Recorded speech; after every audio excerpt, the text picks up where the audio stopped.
Host the Texas Rangers as CBS Sports presents Major League Baseball.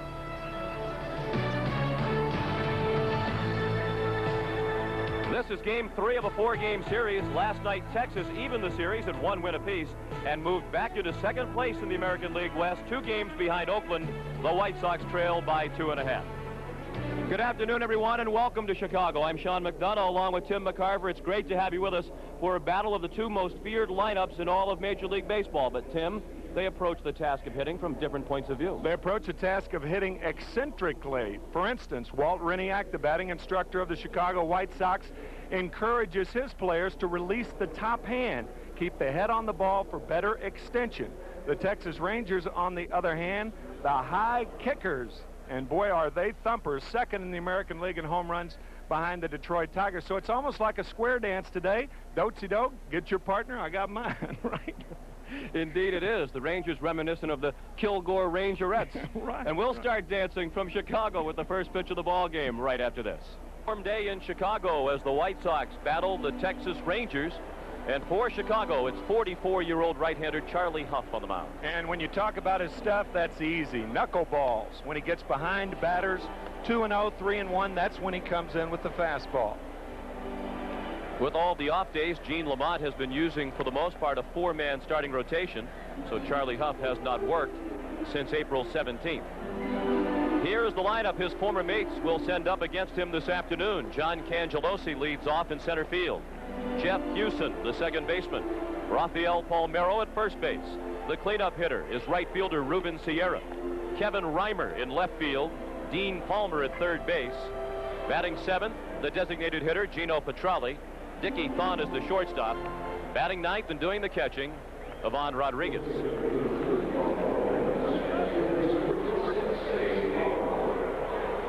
A defense that has been weakened by the loss of Ozzie Guillen. Tim Raines in left field, center fielder Lance Johnson. Dan Pasqua will be the right fielder. Big Frank Thomas at first base. Steve Sachs at second. Filling in for Ozzie Guillen, a good one. Greg Graybeck, the shortstop. Robin Ventura won the Gold Glove last year. Ron Karkovice behind the plate. And Hough, of course, on the mound. And John Cangelosi steps in to lead off. He takes the knuckleball for a called strike, and we're underway in Chicago. And already, Cangelosi is displeased. He's hitting .091. He's a switch hitter. He's just 1 for 17 this season from the left side of the plate. 1 ball and 1 strike the count. Jim McKean working the plate. Vic Voltaggio at first, Mark Johnson at second. Ken Kaiser calls the plays at third. Slap to second to Steve Sachs. 1 out.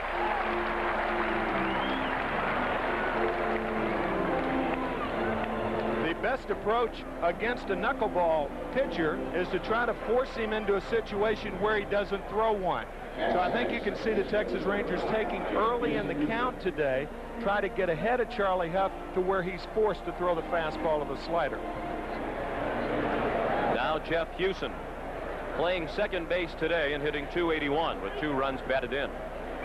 Julio Franco continues to be bothered by a sore right knee. 1 strike on Hewson.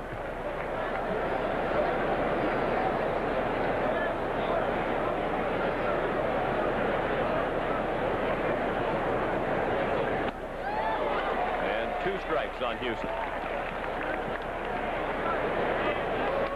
Franco has been in and out of the lineup as a result of that knee problem. He's only managed to play in 6 regular season games, but he came off the bench and had a big pinch hit last night in the 8-4 Texas win over the White Sox. The 0-2 pitch taken to center, and Lance Johnson made the running catch. Sean, you talked about it in the opener, but the Chicago White Sox, to further pay tribute to the former Negro League players and what stars they were. They will wear the cap of the Chicago Americans for this afternoon's game. And 22,000 will be given away here at New Comiskey. As a matter of fact, they were given away to the first 22,000 fans in attendance this afternoon. 2 outs and the base is empty. Rafael Palmeiro, the batter. No score in the top of the first. Palmeiro looked at a strike. All three Texas hitters have taken the first pitch, and Huff has thrown the first pitch for a strike. Well hit, but played by Sachs on a hop. The Rangers go in order in the top of the first against Charlie Huff. After half an inning in Chicago, there is no score. No score as we go to the bottom of the first here at Comiskey Park in Chicago. And on the mound this afternoon for the Texas Rangers, making his major league debut, 24-year-old right-hander Roger Pavlik. Bobby Valentine says that Roger Pavlik is the best arm in the organization. His first major league start this afternoon. Fastball, curveball, slider, and a changeup. And there's the Texas Rangers manager, Bobby V. Now the lineup for the White Sox this afternoon: Tim Raines in left, Steve Sachs at second, and Robin Ventura at third base. The cleanup hitter is first baseman Frank Thomas. George Bell off to a great start this season as the DH batting fifth. Dan Pasque in right. Ron Karkovice is the catcher. Lance Johnson hits eighth in center field. Batting ninth, the shortstop, Craig Graybeck.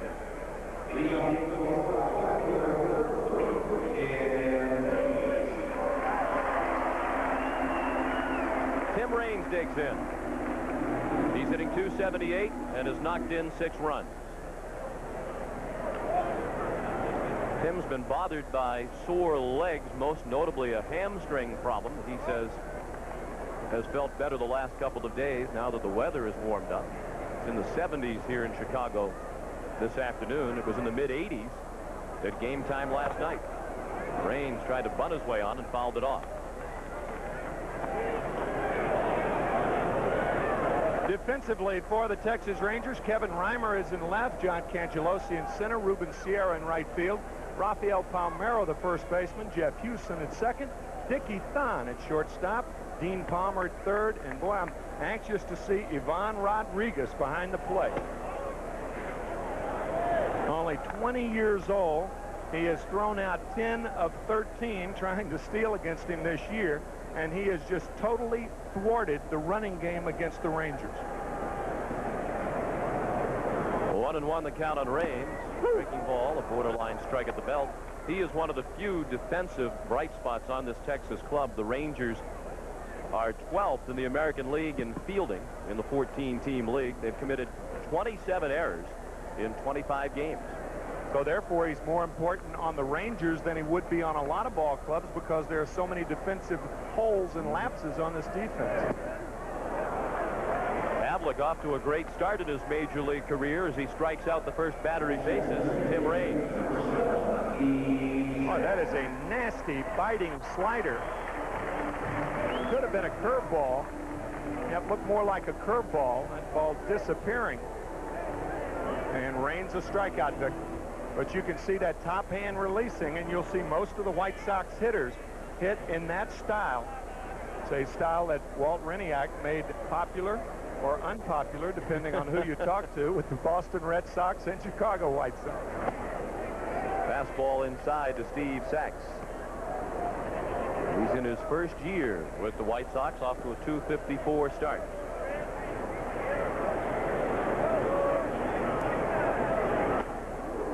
Fastball high and tight again, 2-0.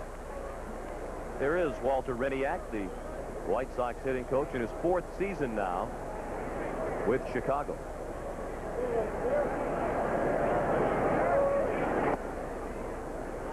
Of course, there was a managerial change here in the offseason. Gene Lamont replaced Jeff Torborg after Torborg departed to the New York Mets.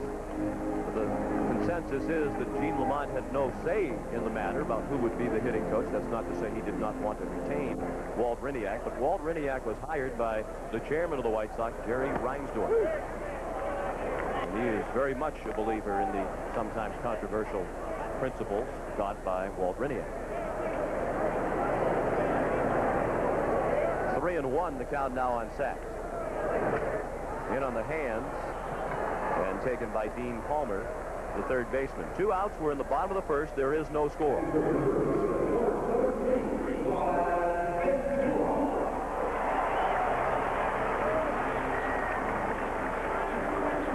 That brings to the plate, Robin Ventura. The Gold Glove winner at third base in the American League last year. He's hitting .264. 1 homer, and he has knocked in 11.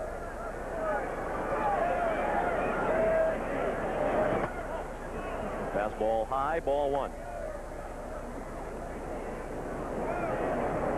Heard of flat bats? Well, there are some hitters who have flat bats. Robin Ventura almost points the bat to the back of the ground. Look at that unusual way that he starts. And in order to start out that way, you have to have very, very quick hands, and he does. There's that flat bat approach. Got a little kick to his style, too, doesn't he? Popped up along the third baseline. Palmer in foul ground, and the White Sox go in order in the first. Strong start for Roger Pavlik. No score after 1. You're watching CBS Sports coverage of Major League Baseball. Bobby Witt talking to Tom House. Tom, to the right of your screen there, and we mentioned the eccentricities of the Ranger hitters and the White Sox hitter under Reniak. Well, you know, just 2 years ago, Tom House, in order to train his pitchers, had them throwing footballs around before ball games. That policy has been discontinued, however. Tom has got a PhD in psychology, Southern California.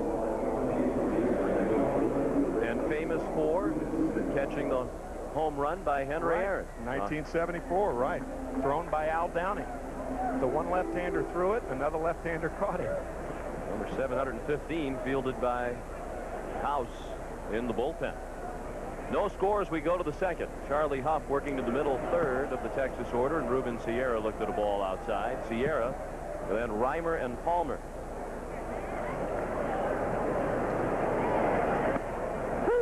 There was some discussion in the Ranger clubhouse before the game about Ruben Sierra, a switch hitter, perhaps hitting right-handed against Charlie Huff this afternoon. He pulls that weakly down the first baseline, and Huff throws him out. He might do it the next time up. Bobby Valentine, as a matter of fact, has been encouraging Sierra to hit from his strongest side, which is his right side, against Huff. And a couple of flares against him last year. He has not had any success against Charlie during his career, so sometime during this game, he made that right-handed against Huff. Now Kevin Reimer.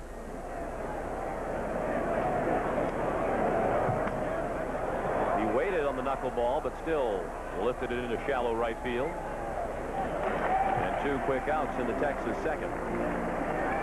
Coming up next on CBS Sports, it's the Ladies Professional Golf Association and the Centel Classic from Tallahassee, Florida. Pat Bradley is the defending champion. But at the moment, it's Daniela Macapani and Michelle Estel tied for the lead. 1 shot ahead of Maggie Will, Lisa-Lotte Neumann, Alice Richmond, and Colleen Walker. Now that's the Centel Classic from Tallahassee coming up next on CBS Sports. No score in the top of the second. Here's Dean Palmer, the third baseman, looking at a ball outside. Palmer, with 6 home runs, is tied for 4th in the American League in that category. Down the line, a fair ball. A Gold Glover Ventura with a strong play. And the Rangers go in order for the second straight inning. After an inning and a half in Chicago, there is no score.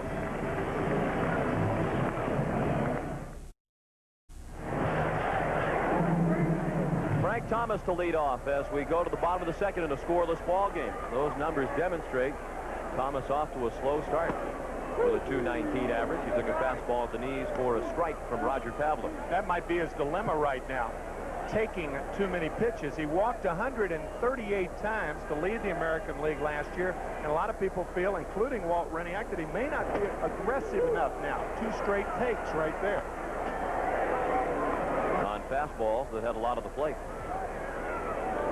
Not swinging at balls just off the plate is obviously good. Frank Thomas knows the strike zone about as well as any young hitter I think I've ever seen. But sometimes that can take some of your aggressiveness away. We asked Frank to evaluate his performance to this point.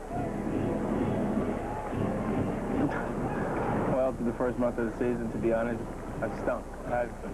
I've had a terrible month of April. I've got off to a very slow start. Just haven't hit the ball like I'm capable of hitting the ball. That pretty well sums it up. That is so self-effacing. I mean, here's a guy 23 years old, and you just don't see that type of maturity in accepting failure. And that's a very big part of baseball, is the failure that you're forced to accept because of the nature of the game. If you're a good hitter, you're going to make 7 outs every 10 trips to the plate. That's if you're a good hitter.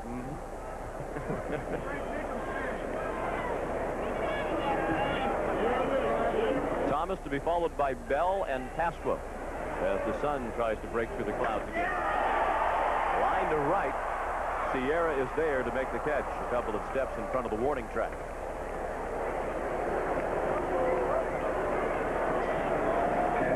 One out of the second. We are still looking for our first base runner of the ball game.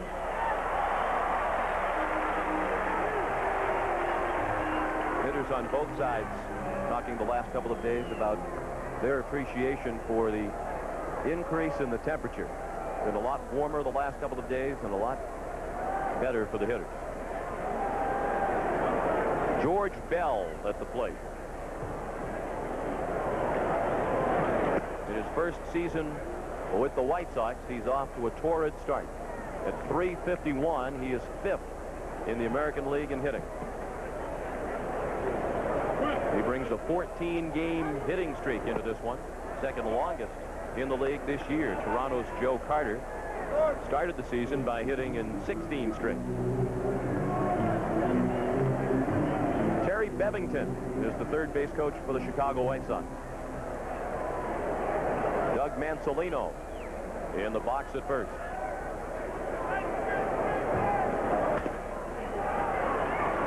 Ricky Hoffman, Houston, stayed with it. 2 outs.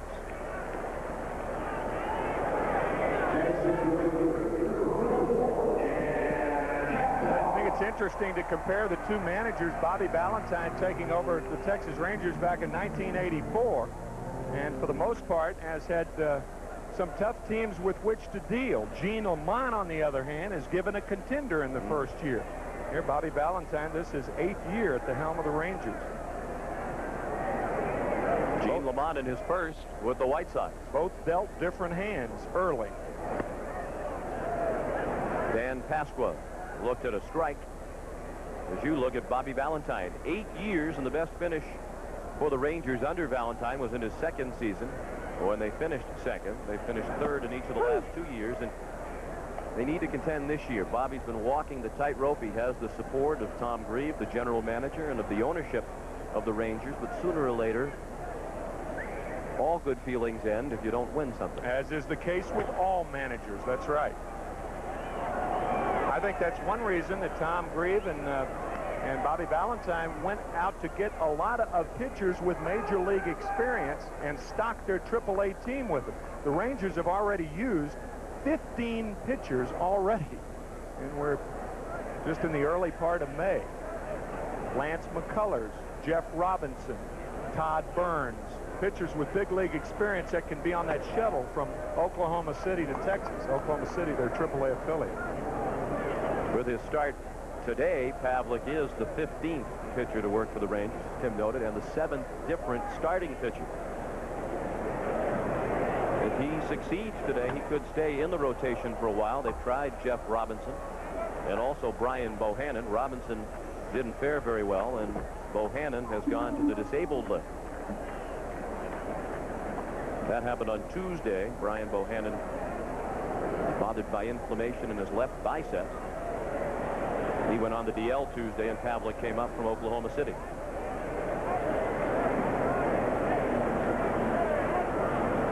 No score in the second, 2 outs and the base is empty, and now the count is full on Dan Pasqua. Reminds me of a remark that Bobby Valentine made about Ivan Rodriguez. He said, for a young catcher, he has an uncanny ability of not blocking balls in the dirt, but catching them. Square shoulders, keep the ball out in front, not with Rodriguez catching. He catches those short hops, and that 2-2 pitch, an example of that. Very flexible behind the plate, great range, and as we said, a remarkable throwing arm. Pasquale walked on the 3-2 pitch. He's the game's first base runner. And here's Ron Karkovice with 2 outs, batting .255, 1 home run, and he has knocked in 6.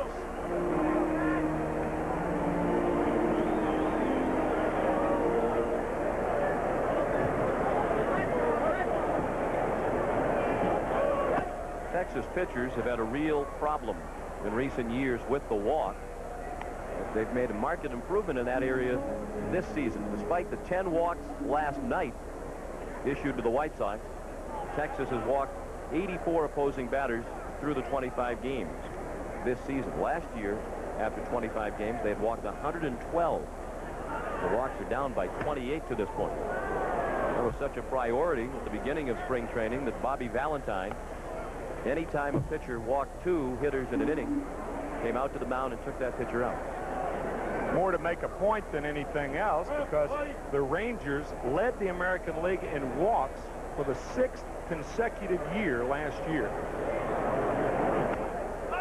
Karkovice tried to bunt, and it was taken in the air in fair territory by Rodriguez. That's all for the White Sox in the second. After 2, no score. And the bottom third of the order coming up for the Rangers here in the third. Gino Petralli DHing today. He hasn't played much this season. Gino's only been to the plate 23 times. 4 hits, and he looks at a strike. For 5 years, Petralli was the designated catcher for Charlie Huff. Whenever Huff pitched, Petralli got the call behind the plate. I asked Gino about that before the game. He says it is no advantage in hitting. There's a lot of honor being a designated catcher sometimes. There was a certain left-hander, I recall, with whom you were well acquainted. Gino did say the one advantage that he might have is in knowing Huff's tendencies and pitch selection, perhaps being able to anticipate when that rare fastball might come in. But in terms of actually hitting the knuckleball, catching it, he says, is no advantage. And he is out on the ground ball to short. Here's Craig Graybeck, who is filling in for Ozzie Guillen. He has a very, very strong throwing arm. Matter of fact, Gene Lamont says he may not have the range that Ozzie Guillen has, and not too many guys do. But when he goes to his right to plant and throw, he can get it as much on the throw to first base as anybody. 145 pounds, 5 feet 7 inches tall, but he plays like a big man. His opposite number is Dickie Thon, the Texas shortstop, hitting .243. No score. The Rangers batting in the third. Huff has retired all 7 hitters he has faced, showing no signs of rust, despite having been out of action since April 17th. And to give you an idea of Graybeck's arm, look where he starts. You'll never see a Major League shortstop start any deeper than Craig Graybeck. Of course, he comes in and plays right at the end of the grass, but that gives you an idea of how strong his arm. He has an awful lot of confidence in that throwing arm of his. Swing and a miss at the knuckleball. Thon strikes out. 2 outs in the Ranger third, and that is the first strikeout of the afternoon for Charlie Huff.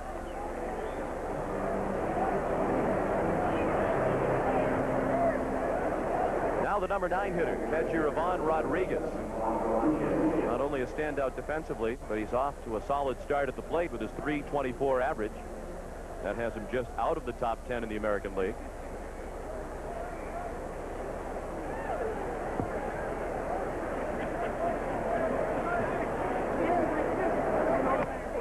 Swing and a miss for strike 1. Charlie Huff started off as a third baseman, signing with the Dodgers in 1966. Changed to a pitcher in 1969 after arm problem. Rodriguez sent it down to Ventura at third. The Rangers go in order for the third straight inning. No score after 2.5, and we'll return to Comiskey Park after this word from your local station. Walt Riniak's hitters getting ready to come up in the bottom of the third of a scoreless game. Yesterday, Tim asked Walt, what are the basics of your hitting philosophy? I've tried to leave the head down maybe a little longer, you know, and try to keep the head down on the ball, what we call another click, another split second. I've tried to refrain or refine the release of the hand, try to hang on maybe a little bit longer with certain players to keep them from coming off too soon. Briniak looking toward the plate where Lance Johnson is standing. Check swing at a high fastball. 1 ball on Johnson, hitting .293 with 4 runs batted in. He'll be followed by the number 9 hitter Craig Graybeck and then Tim Raines.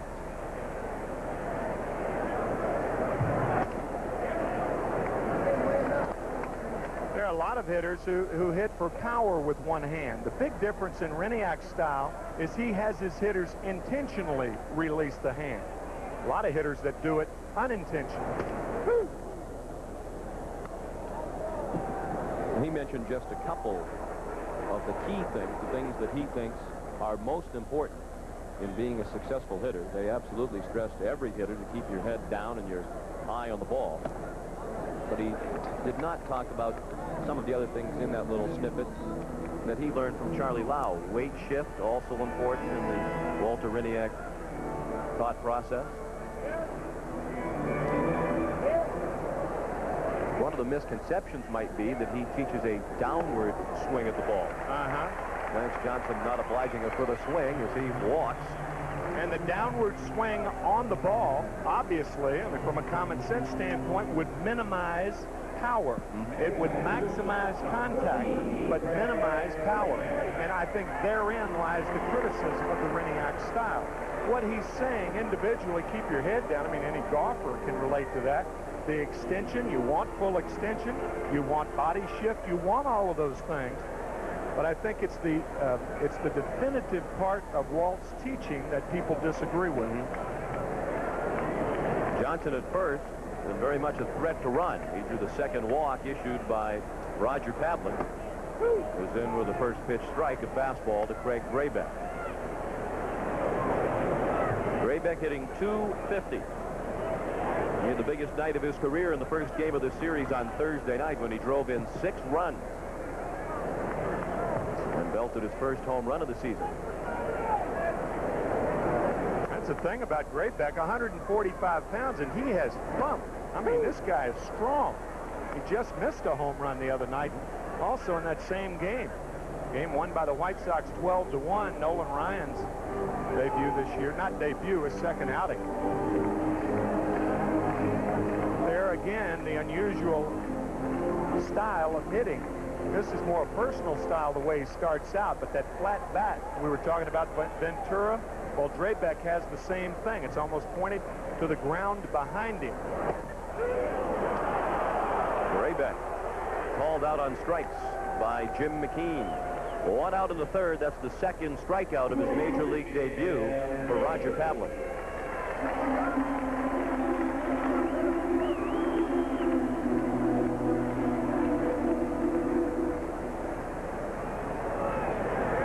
Talking about Walt Riniak, and we haven't had either hitter swing a bat yet. I'm up here with the telestrator. I'm ready to go, but we may not have a chance to use it. But you did keep your head down on the telestrator, and you had full extension on that pen. Exactly. I've got full extension. My weight shift was good, shifting over near the telestrator. Raines looks at a ball. He struck out swinging as the first batter to face Roger Pavlik.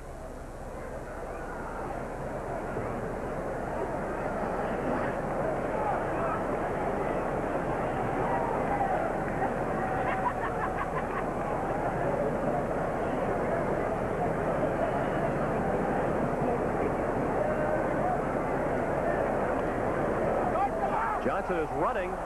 They have him picked off.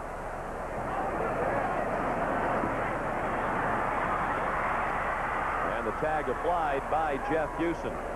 1-3-4 if you're scoring. 2 outs and the base is now empty in a scoreless game in the third. Well, the good news is that Johnson had a good jump. The bad news was that Pavlik hadn't thrown the ball yet. Now watch Pavlik properly run at Johnson. He makes Johnson commit. And then Johnson tagged out by Jeff Hewson. The really bad news was he had a very good jump. Very, very good jump. You don't want that big a jump. That's a timing play, and a lot of times a young pitcher like Pavlik, I'm sure Lance was thinking 1,001, 1,002, and you do that a couple of pitches, 2 or 3 pitches, and then you try to run on the 4th on the count, and that appeared to be what he was doing then, but Pavlik held the ball and nailed it. 2-0 the count. He might have an inning in which no one takes a swing. There's one. All right. We've got it. We thought we were going the whole game without anybody swinging, but that in effect right here, look at the top hand of Tim Raines, and watch his head also. See the release of that top hand and the head being there, almost as though you're looking back at something you may have dropped. Those are the 2 elements of the Walt Hriniak style. That's well hit to right, up into the breeze. Sierra back in front of the fence to make the catch. We've played 3 in Chicago. There is no score.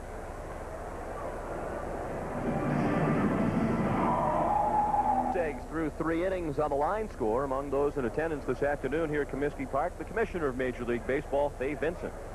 Like the White Sox, he is wearing the hat of the Chicago American Giants of the Negro Leagues. If you're just joining us, the White Sox are paying tribute all this month to those who played in the Negro Leagues. A terrific exhibit. If you're coming to Comiskey Park in the month of May, make sure you pass by the Hall of Fame room and check out the memorabilia. Top of the order against Charlie Huff in the 4th. Huff has worked 3 perfect innings. John Cangelosi started the ball game by grounding a second. He'll be followed by Jeff Hewson and Rafael Palmeiro. Cangelosi showed bunt, stepped out of the way, and it's 2-1. He almost stepped into it, didn't he? That knuckleball does break from your screen right to left. That is the prototypical Charlie Huff knuckleball.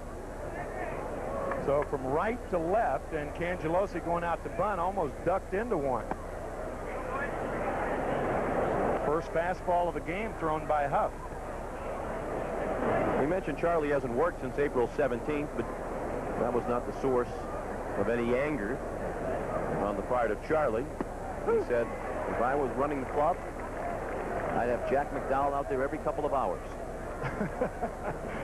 5-0, I'll say. Jack won his 5th game on Thursday night here at New Comiskey against the Rangers.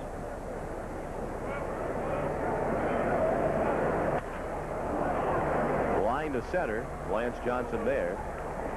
1 out.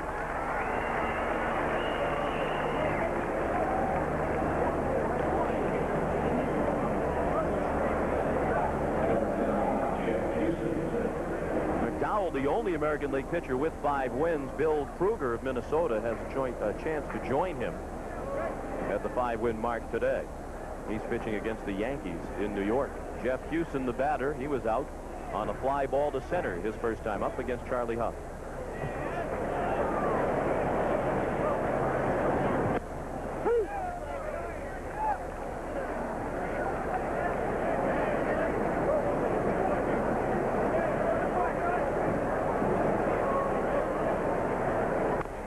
Fouled away, and it's quickly 0-2.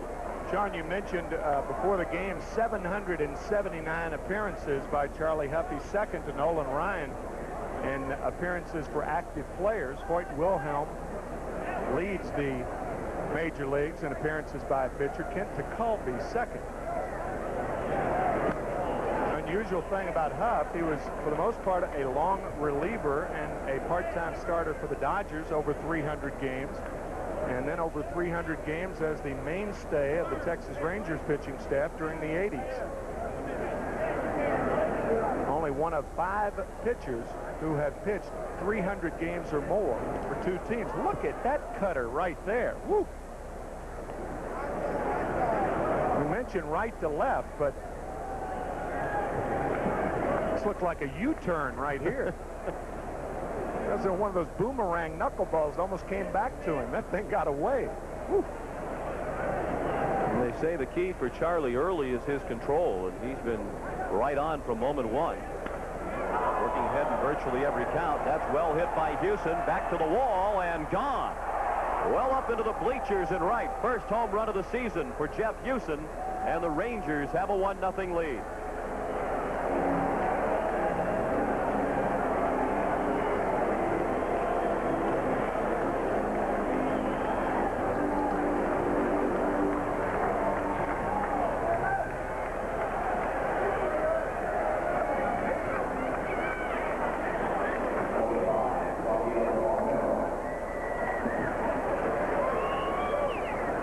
Took the Rangers 3 in the third innings against Charlie Huff to come up with a base runner, but when they did, that base runner touched them all.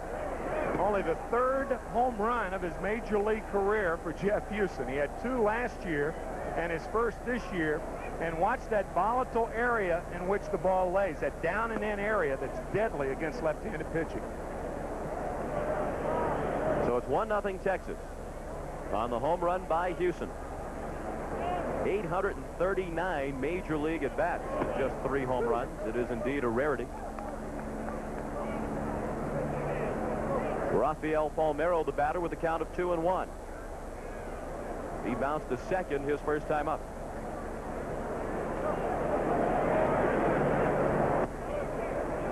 Three and one.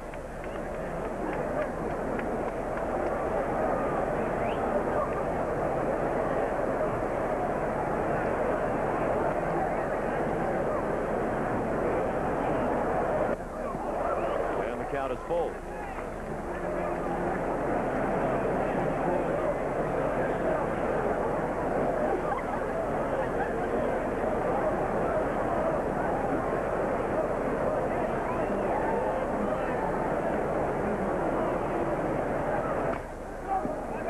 Pulled down the first base line to Frank Thomas. He has the easy play for the second out.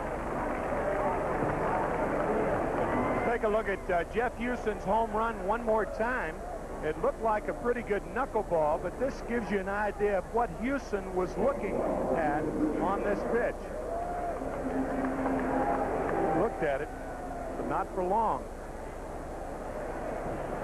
The rest of the trip's a pleasure. 26th home run of the season for the Rangers, in this their 26th game. Only Detroit has hit more in Major League Baseball this season. The Tigers with 32 collectively. Ruben Sierra, the batter. 1 strike the count. He bounced back to the mound his first time up.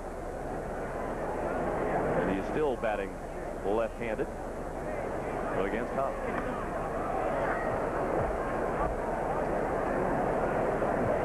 If you're just joining us, we mentioned during Sierra's first at-bat against Huff that Bobby Valentine was talking about the possibility of the switch-hitting Sierra batting right-handed against the knuckleballer. He says in the past Ruben hasn't had very good swings from the left side against Charlie, and he hasn't really had a good swing yet today against him.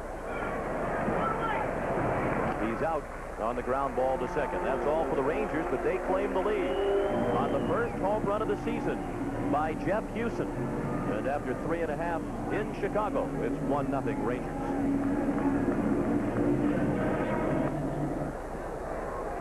One 0 Texas as the White Sox come up against Roger Pavlik, who's made a most impressive Major League debut to this point.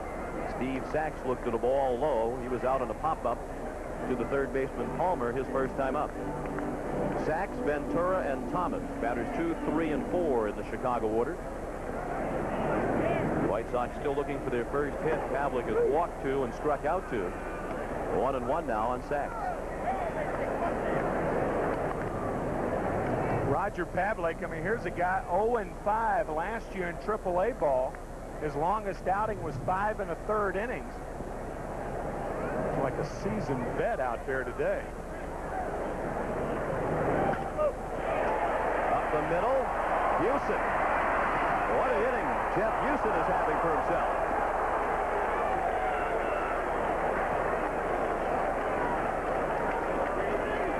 Wow. This is a wow.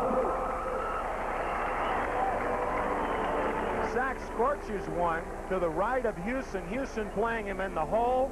He dives to make the stop, recovers. That ball trickled down near his right thigh, and he found it in time and throws out Sachs. Terrific play by Jeff Houston. Robin Ventura looks at a ball low and away. He was out on a pop-up to the third baseman, Palmer, in foul ground his first time up. Rangers lead 1-0 on a home run by Jeff Huson in the top of this inning. Spoke of the numbers of Roger Pavlik. Not only was he 0-5 last year, in his 6-plus minor league season, his combined minor league record is 22-40. With only one winning season, that back in 1989. He's from Houston, 24 years old. Can you guess, growing up in Houston, who his idol might have been? J.R. Richard. Nolan Ryan. Nolan Ryan. From Alvin. Ventura draws a walk. That's been the only blemish on the mark of Roger Pavlik to this point. I think one of the remarkable things among many things, I mean, you could go through a litany of things about Nolan Ryan, but the one thing that has always struck me about him is that calm demeanor, and yet when he gets on the mound, that competitive attitude that he just, the transition is made. And I mean, the fire, the burning fire, as you may have heard in the pregame comments in our interview with him, when he loses that competitive edge, which he hasn't lost yet, he wanted to make that very clear, but when he loses it, that's when he'll quit. In his 26th Major League season. Ventura at first with one out. We're in the fourth. 1-0 Texas. Thomas checked his swing and fouled it into the seats.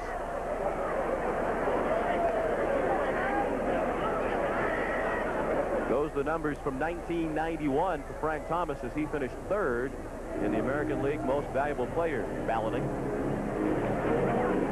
That's why he's frustrated by the start he's off to this season. Now hitting .215 with his 0 for 1 this afternoon. Just one homer and 9 runs batted in to this point in 92 for Thomas.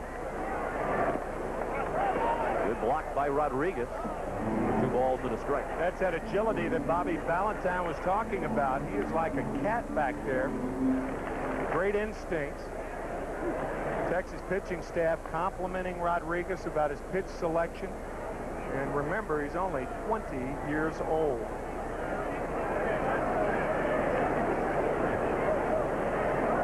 They call him Pudge. He's one of 2 Pudges in the ballpark today. That we know of. Might be quite a few others.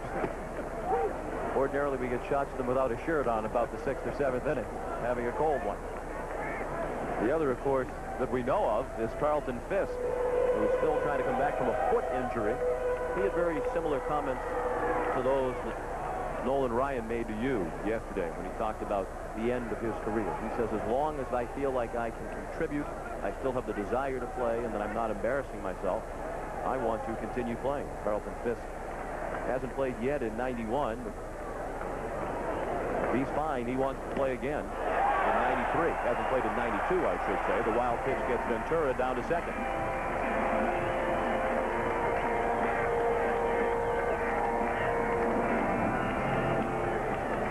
No, you can't stop everything. The slider going away from Rodriguez, and sometimes catchers just don't have a chance to get in front of the ball. You talk about the one-handed catchers and things like that.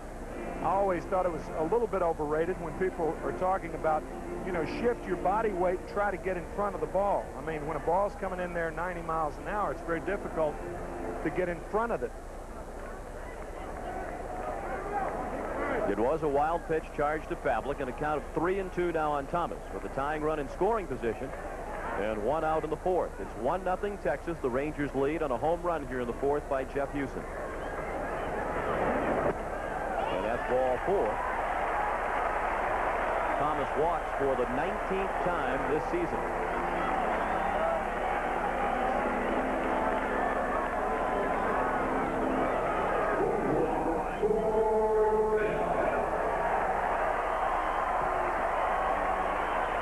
Back-to-back walks, and it's first and second for George Bell. He bounced to second his first time up, trying again to extend his hit streak to 15 games.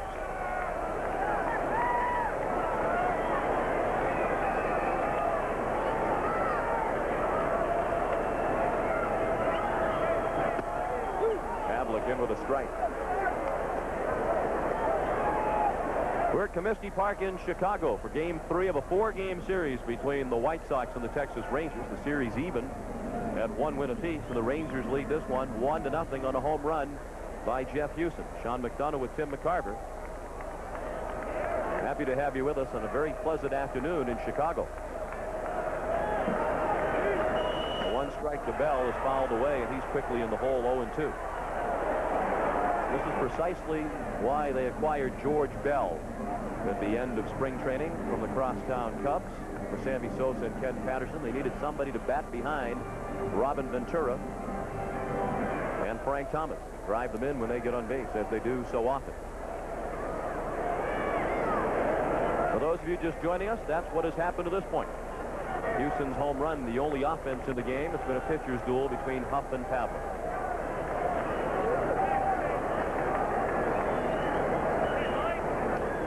Breaking ball gets away from Rodriguez, and now there are 2 men in scoring position.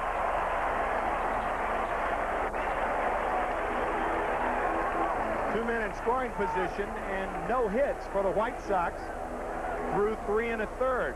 2 straight walks to Ventura and Thomas, 2 wild pitches, and that is, or those are, Lamont's laments right now. This slider blowing by Rodriguez, the second wild pitch for Pavlik in this inning.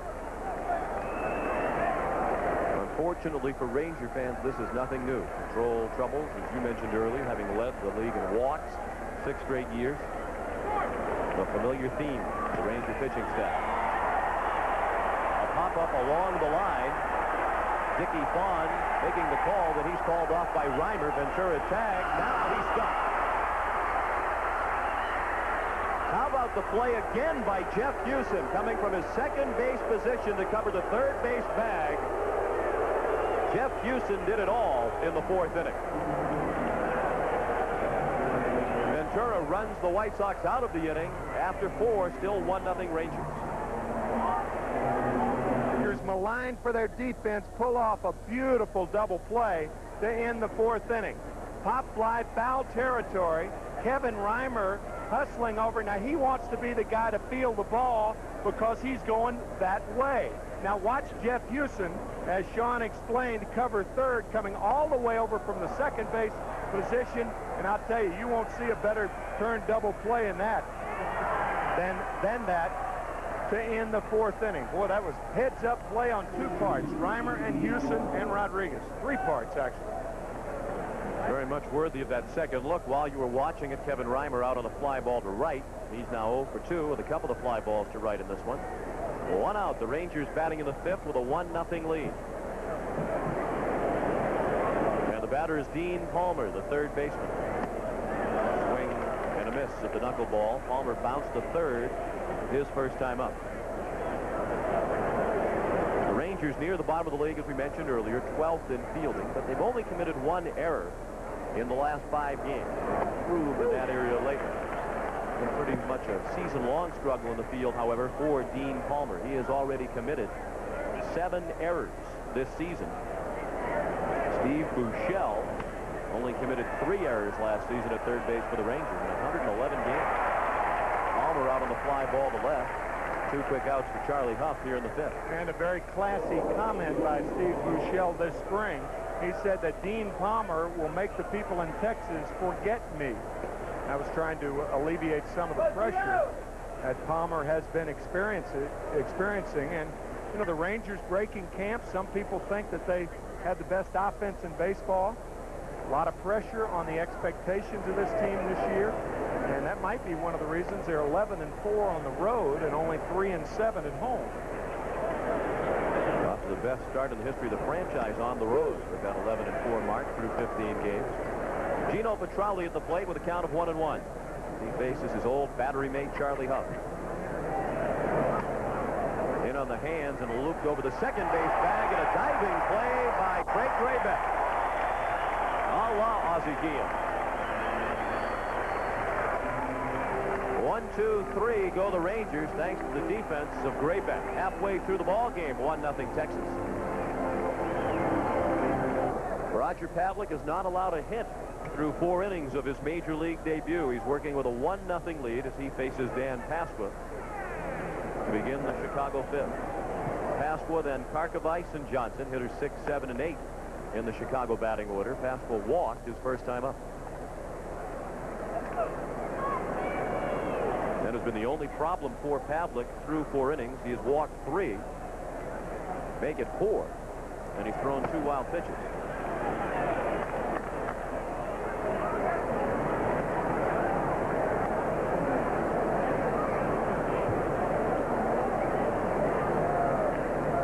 Pavlik missed all of 1986 when he was signed by the Rangers with a bad left knee. He had surgery on that knee, and usually that happens.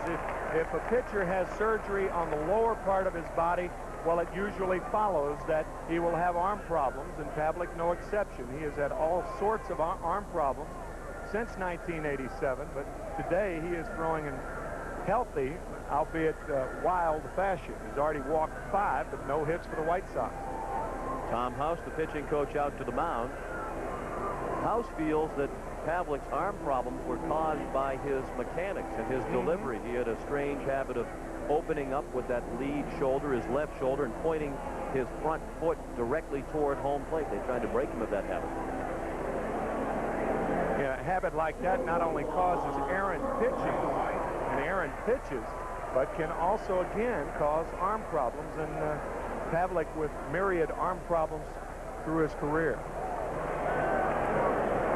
Now Karkovice slaps one foul past Terry Bevington in the third base coach's box. Karkovice tried to bunt his way on in the second with 2 outs, and he popped it up. It was caught by the catcher, Rodriguez. Bevington, another holdover from Jeff Torborg's coaching staff for Chicago. He was retained by Gene Lamont.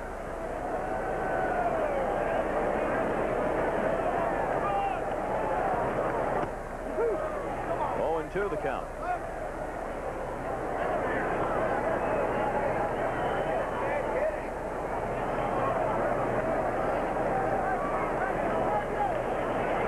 Karkovice, another hitter who has worked long and hard with Walt Hriniak. He's somebody you can point to and say Walt Hriniak has helped this man. Not this time, however. Karkovice strikes out on 3 pitches. 1 out in the 5th, and that is the 3rd strikeout of the ball game for Roger Pavlik.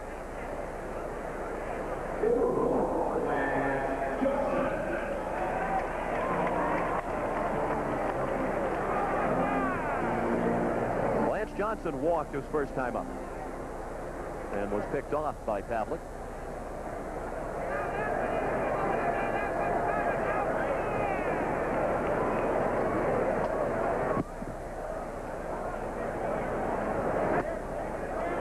Ball 1, just missed.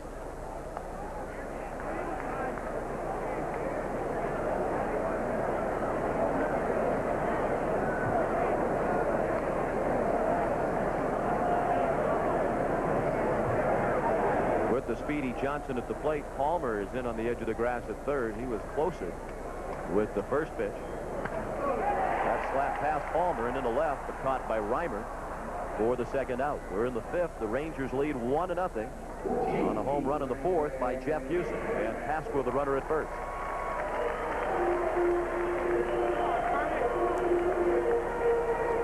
And now Craig Graybeck, who struck out swinging his first time up.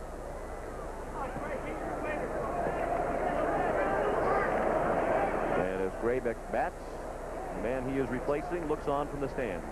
Ozzie Guillen out for the season after tearing 2 ligaments in his right knee. He had surgery. He has a full year of rehab ahead of him. They hope that he'll be able to play at the start of next season. Ozzie, so difficult to replace an all-star shortstop. We talked about the stature of Graybeck. Think about the shoes he has to fill. Back of second, it's Dickie Thon, the shortstop, making the catch in shallow center, and that's it for the White Sox in the 5th. Roger Pavlik working on a shutout through 5 in his major league debut. Will return after this word from your local station. As we go to the 6th here at Comiskey Park. Charlie Huff looking at Dickie Thon, who struck out swinging his first time up. Thon, then Rodriguez, and back to the top of the order, Cangelosi. in the 6th. The Rangers have had only one base runner, but that was Jeff Huson, who hit the home run with 1 out in the 4th. Tim Raines near the line, makes the catch in fair territory. 1 out in the 6th. This game going as rapid as the weather changes here in Chicago.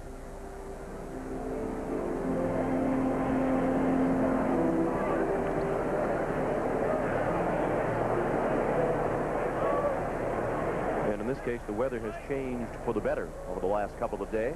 42 degrees 2 days ago. Out for a jog around the lake, and I quickly went back to the hotel. Forget the jogging. And that was this wind chill factor. But today, I mean, yesterday it was 90 degrees. And today, just delightful. 1 strike on the batter, Ivan Rodriguez, who asked for time just as Huff started into the windup. You can always tell when a knuckleball pitcher has a good knuckleball when he throws dead spin knuckleballs, and that's what Huff has been throwing for the most part this afternoon. The more spin on the knuckleball, the worse the knuckleball is. So I guess you could say the best spin for a good knuckleball is no spin. Softly to short and Graybeck. 2 outs. Let's take you around the horn now in Major League Baseball, starting in the American League. What a great comeback for Carney Lansford. He has to be an inspiration, you would think, to Ozzie Guillen, a similar injury. And Lansford has certainly made a successful comeback, as you can see by those numbers. Matter of fact, Carney told us that last week when we did the Oakland-Minnesota game, that he had an identical injury as Ozzie Guillen.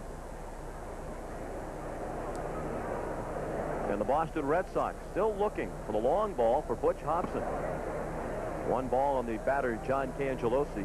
6 home runs hit by the Red Sox this year, fewest in the majors. The good news for them is they've only surrendered 4 home runs, and that's also the fewest allowed by a pitching staff in Major League Baseball. But you saw the numbers at Fenway Park this season. Brian Downing hit 2 home runs at Fenway in a 3-game series for the Rangers. The Red Sox, as a team, have only hit 1 home run at home this year. Cangelosi's 0 for 2 today. He's batting with 2 outs, and the base is empty in the top of the 6th. The Rangers leading 1-0. While Butch Hobson is looking for the long ball, Jim Lefebvre is looking for a run of any kind. Any ball. 36 consecutive innings that the Chicago Cubs have failed to score. Lance Johnson the catch. 1, 2, 3. Go the Rangers against Huff in the 6th. After 5.5, 1-0 Texas. Welcome back to Comiskey Park. Tim Raines beginning the 6th against Roger Pavlik, who still has not allowed a hit in his Major League debut. And Pavlik is working with a 1-0 lead. The only hit in this game, the home run by Jeff Huson in the top of the 4th. Raines, Saxon, Ventura, the top of the order in the 6th inning against the 24-year-old rookie. We mentioned that the Cubs scoreless through 36 innings, and Jim Lefebvre asked, and he received a 3-run homer by Andre Dawson on the top of the 1st off Chris Hammond, ending the 36-inning scoreless drought. The Cubs were approaching their own Major League record, 48 consecutive scoreless innings. Set back in 1968.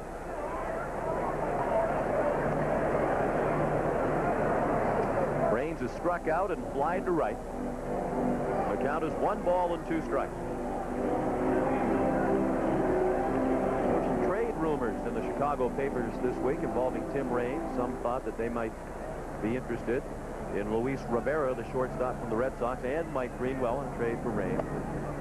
The White Sox have said they're not going to do that. Craig Graybeck is going to be our shortstop. Anybody can start those rumors. We used to, as a matter of fact, going to and from the ballpark on the road, guys, we'd just come up with rumors. Just come up with things that kind of make sense. Tell a reporter, and before you know it, the rumors throughout the league. Why don't we start a few today? Okay. Just for the heck of it. Anything particularly? Not at the moment, but let me think. One rumor is that it's our director, Joe Assetti's birthday today, and we're not sure whether he's 57 or 58.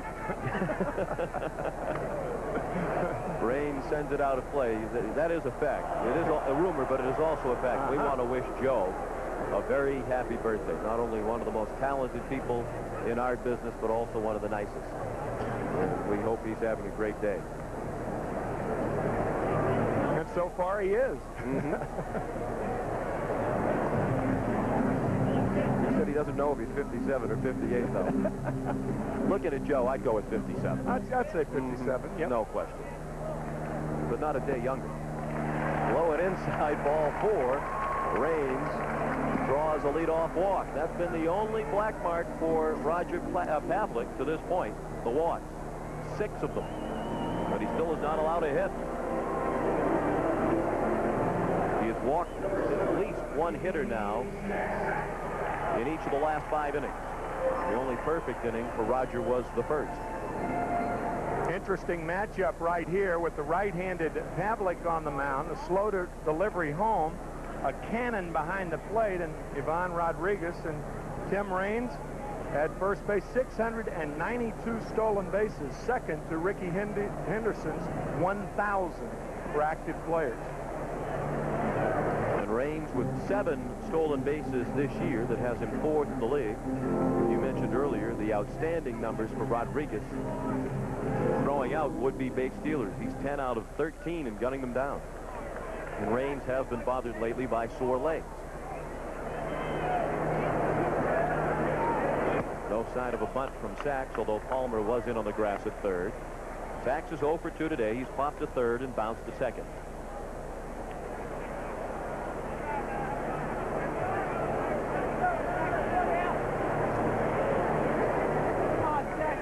What a great combination this is at the top of the order. Raines, capable of the straight-out steal, certainly. But Sachs is also such an excellent bat handler. Batting .304 last year, 216 hits for Steve Sachs. Coming over, the primary component of the trade sent from the White Sox to the Yankees, Melito Perez. He can handle the bat very well, and he himself is such a good base runner, over 400 steals in his career. So you have speed at the top and power in the middle in Ventura, Thomas, and Bell. And then speed again at the bottom with Johnson. And in this league, in the American League, speed at the bottom is very important because you don't have the pitcher to clog things up. Raines is not going. Pavlik missed with ball 2, and he's struggling to find the plate. 2-0 on Sachs, and he will wait.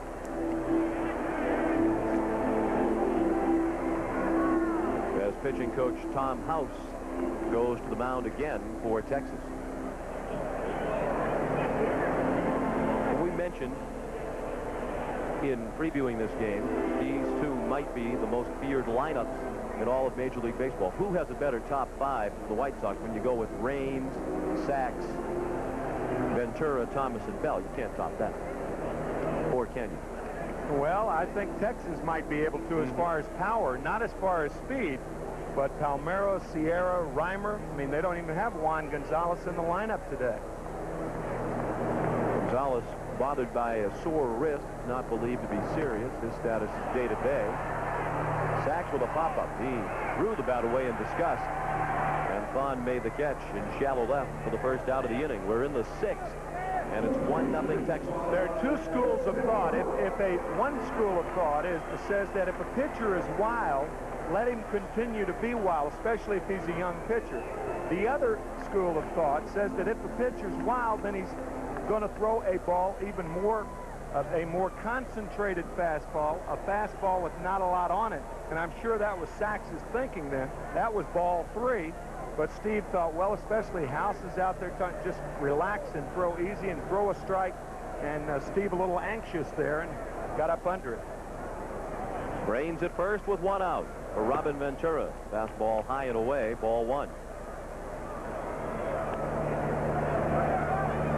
Terry Matthews has started throwing in the Texas bullpen.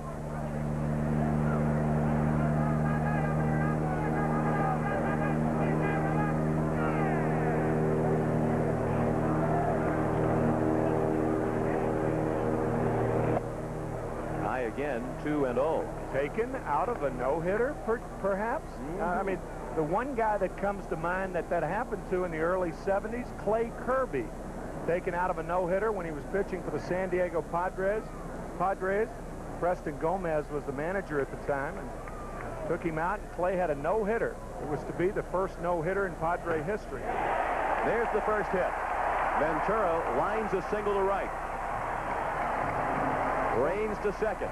So much for that little note. That's right. Well, they say when you start talking about a no-hitter, here comes the hit. Robin Ventura now 1 for 2. And a memorable start to his major league career despite this hit for Roger Pavlik. High fastball hammered to right field by Ventura. It was hit so hard that Raines, normally a guy who would go to third on a ball like that, has to stop at second.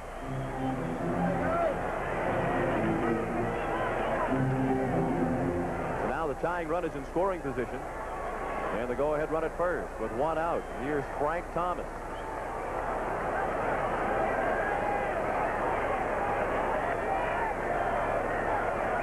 Pavlik pitched no-hit ball in his major league debut for 5 1/3.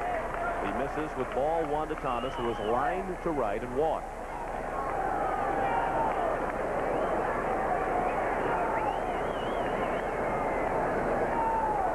Raines, the runner at second.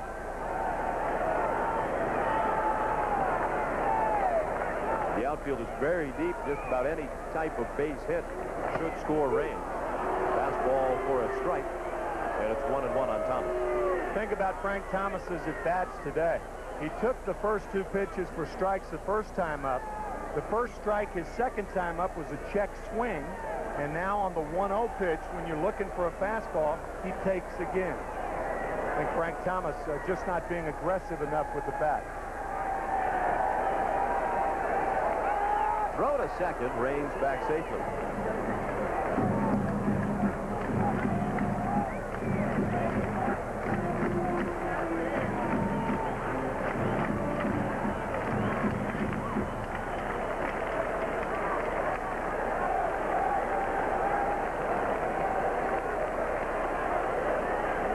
A 1-1 pitch. Breaking ball low and away. Well, it would have been a dilemma for Bobby Valentine had he been pondering taking Pavlik out while he was working on a no-hitter. But you have to think, given the situation now, he's already received more than what he was hoping for from Pavlik in his first major league start. He wouldn't be reluctant to make a change now. Watch out, Tim Raines. He starts behind the baseline, and then he walks into the baseline. And that's to keep his momentum going forward and movement on the bases. You don't want to stand flat-footed, but if you're walking toward third base, then you're too far up. And there's a chance you might get picked off. So what good base runners do at second base, they stand behind the line, and then they walk into the line when the pitch is on its way. And there, you'll watch Raines now walk into the line, and that keeps him moving. Well hit to right. Sierra back to the warning track to make the catch. Raines tags and takes third.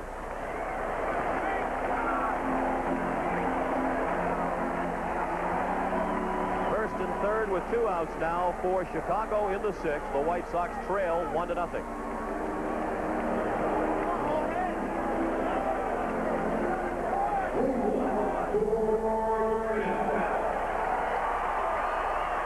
Now George Bell, the leading RBI man in Major League Baseball over the last 7 years combined, trying to drive in the game-tying run. The go-ahead run is at first. Bell also trying to extend his hitting streak to 15 games. He's 0 for 2.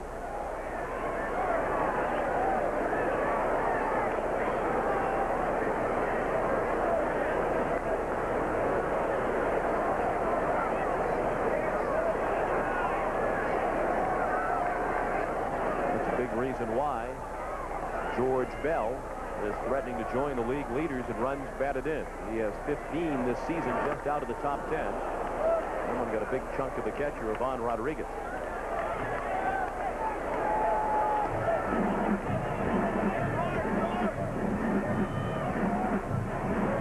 looks like it was off the right knee, yep, of Rodriguez's shin guard. You see that little flap there, however, the little top part of the shin guard, that was non-existent till about 20 years ago. That's that little flap that goes above the knee right there. That little flap. That was non-existent until about 15, 20 years ago. Bell chased a bad ball, and he's in the hole 0-2. Boy, that was a great play by Rodriguez, smothering that split-finger fastball.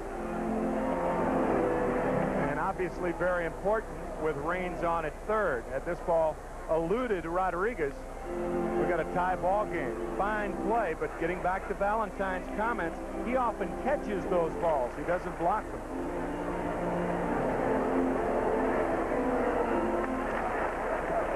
Amazing that a catcher so young to have such great mechanics. He's 20 years old. Pavlik trying to work out of the jam. The Rangers lead 1-0 in the sixth. First and third and 2 outs. The 0-2 in the dirt, again blocked by Rodriguez, but this time Ventura moves up. That is the third wild pitch thrown by Roger Pavlik this afternoon. One runner advances, but the most important runner doesn't. Ventura goes to second, but Rodriguez keeps the ball close enough to keep Raines at third base. He has had some nasty pitches to handle this afternoon. 1-2 on Bell. Now a single would likely give Chicago the lead. Another block by Rodriguez.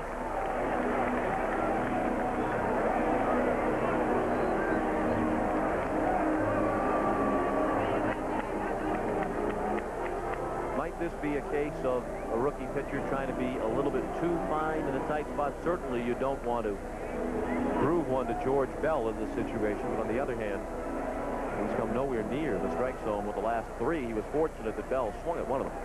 0-2, 1-2. Pitchers are trained to throw the ball out of the strike zone. However, there's a big difference throwing the ball out of the strike zone with a runner at third base, because if you miss then, a run scores. So the 0-2 and 1-2 situations that young pitchers are trained to stay out of the strike zone, it varies a little bit with a runner at third.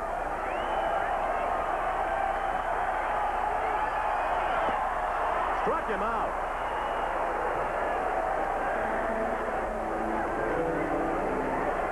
After 6, 1-0 Texas.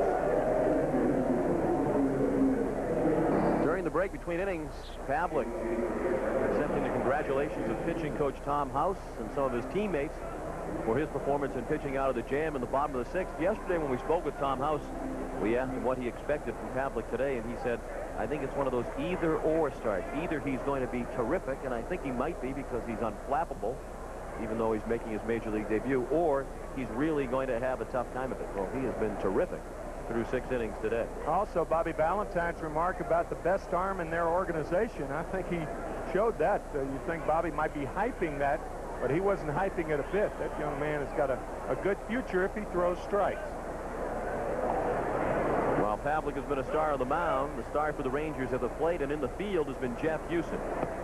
He's accounted for the only run in this game with his home run with 1 out in the 4th off Charlie Huff, and that is the only hit Huff has surrendered, and it's the only base runner the Rangers have had against Charlie Huff. He's not issued a walk.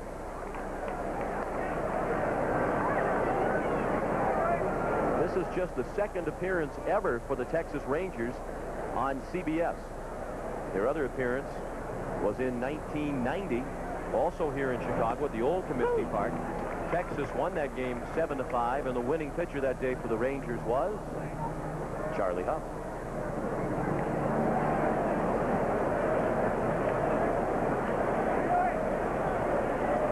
I think we'll be seeing a lot more of this Ranger bunch on national television in the years to come. I do too.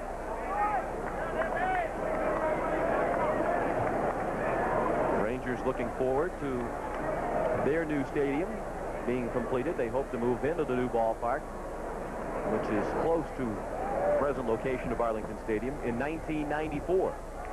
They're building a new park with some of the old-style features. Graybeck, tough play. There's the strong arm from the outfield grass to get Houston. Not only that, he threw it flat-footed. He had no chance to set and to take that step toward first. He just throws that ball flat-footed. Woo. Watch. See, that's a flat-footed throw right there, and a fine play by Craig Graybeck. Gene Lamont said in spring training a lot of teams called the White Sox wondering if Graybeck might be available in a trade. I can understand why. Lamont very happy that they kept him around, particularly given the injury to Ozzie Guillen that has him out for the rest of the season. Bob Verdi, the terrific columnist with the Chicago Tribune, said the other day about Graybeck trying to replace the all-star Ozzie Guillen. He said all-star shortstops are as rare as honest aldermen.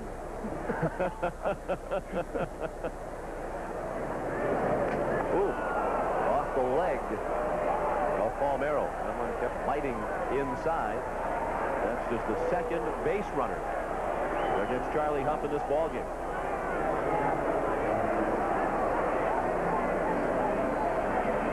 Charlie Huff led the American League in hit batsmen 2 years ago, hitting 11. He hit 9 last year, and obviously the reason is that uncontrollable knuckleball that gets away from him and hits Rafael Palmeiro on the right thigh.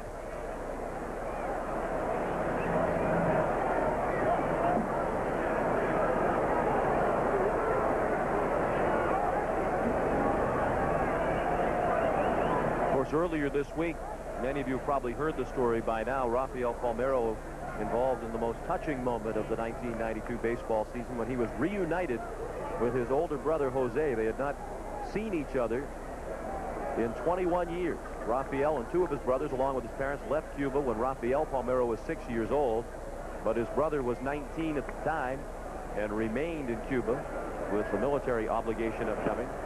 He's not been able to leave Cuba until earlier this week, actually late last week, and that was arranged by the folks This Week in Baseball. And his brother Jose went back to Miami to be with the family, and we understand that he may be in Arlington later on this month to visit Rafael. Rafael had his reuniting with his brother at Yankee Stadium earlier in the week, and obviously it was a very emotional affair.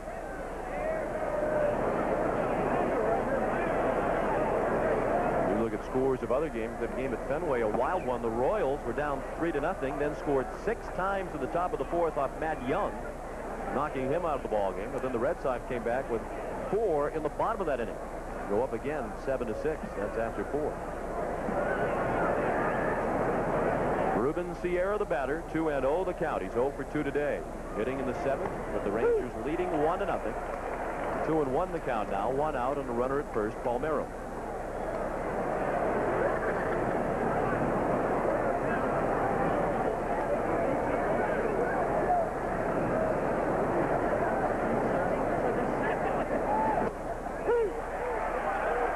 Of course, the future of Ruben Sierra as a Texas Ranger is very much in question. He went to arbitration this past offseason and won his case. He's making $5 million this season.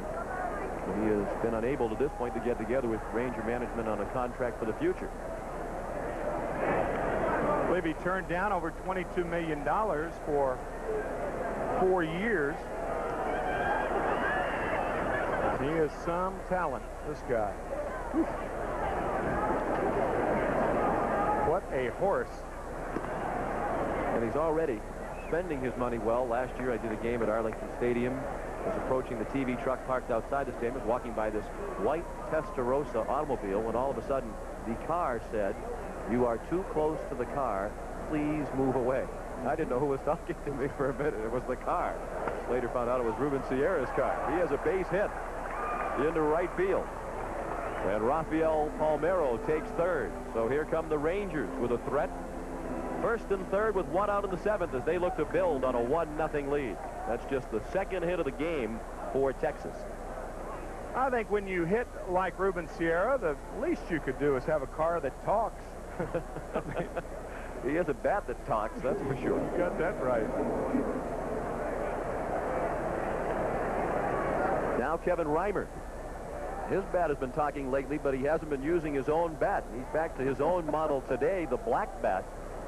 When the Rangers left on this road trip, Reimer was having a real problem with bats shattering. He broke 6 in the 3-game series against Detroit just before they came on this road trip. Got to the point where the Ranger players took a pool. How many bats would Reimer break on this road trip? Apparently there was a problem with the wood in the first bat shipment that he got. So for a while he was using the bats of Juan Gonzalez. And all of a sudden he moved into the league leaders in batting average. He's in the top 10 at 329 coming into today. He's tied for the league lead in doubles. There was some speculation that he would stick with the Gonzalez bat, but he's back to his own black bat model today.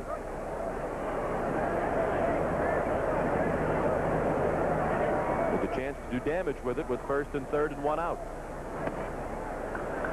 The infield back at double play depth for Chicago. The reason that is unusual as you look at Don Paul and Scott Radinsky in the bullpen about the bats is that most of the time when hitters order bats, they order most of their bats in the spring because the wood's better.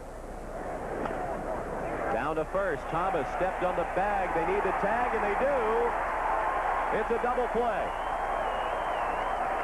And a bad play on the part of Ruben Sierra, not stopping, allowing Palmeiro to score. That's a run right there. And in all candor, I don't believe Palmeiro ran as hard as he could to home plate. That's right. So you've really got to botch up on the bases by the Rangers. Had Sierra stopped and allowed Palmeiro to score, it's a 2-0 game. As it is, it's 1-0.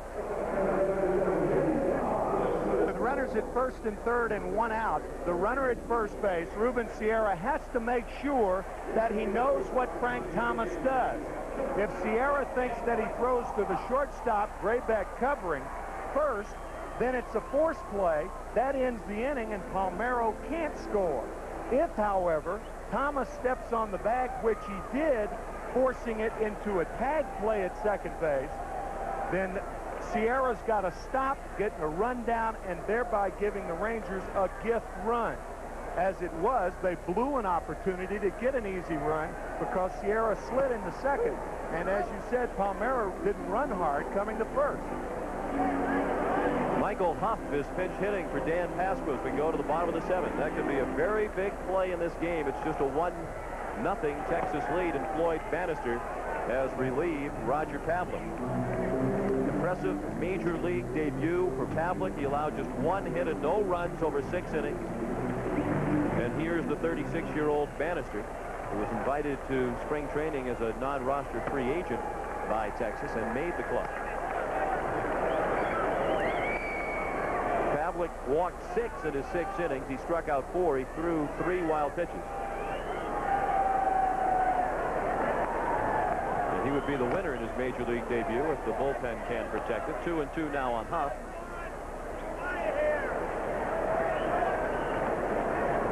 This is old-timers weekend here in Chicago. The Heroes of Baseball old-timers game will be played tomorrow.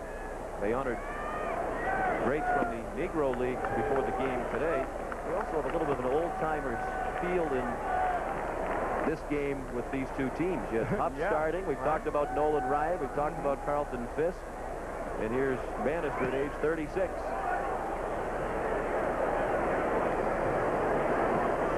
3-2 the count.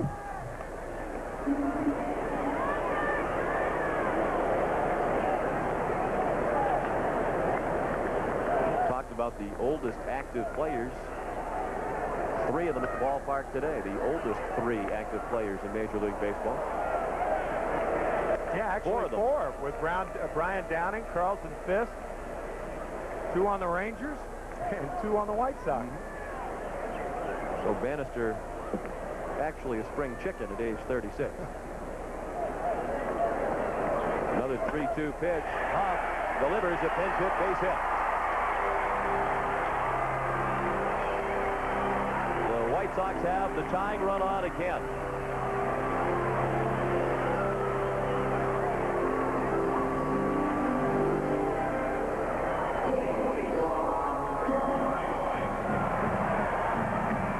would think the bunt would be in order.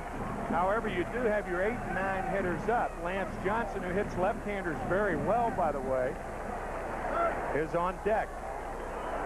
Karkovice gave it away. He was squaring to bunt as the throw went to first. That's what older pitchers will do. They'll step off to try to get the hitter to commit himself. They'll throw to first, and sure enough, Karkovice committed that he would be bunting. We'll see if Gene Lamont takes it off now. He stayed with the bunt. Karkovice watched it go by. Ball 1. Karkovice 0 for 2 today. We're in the 7th inning. White Sox trailing 1-0.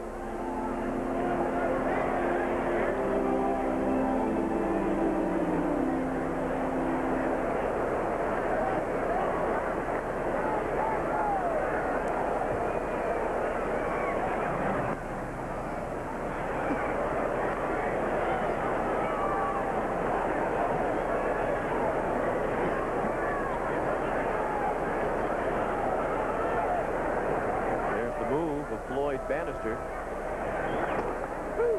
Huff is 0 for 2 in stolen base attempts this season. Karkovice now even on the count, 1 ball and 1 strike.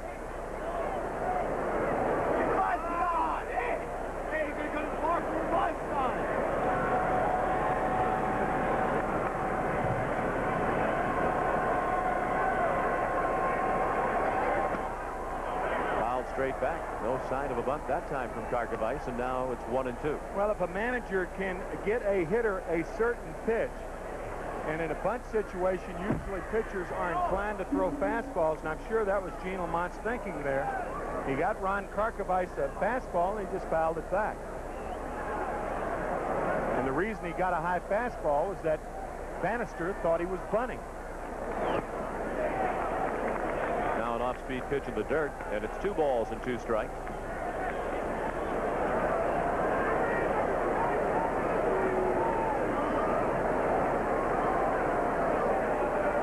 Off the runner at first. Nobody out of the 7th. Texas leads 1-0 on a home run by Jeff Huson.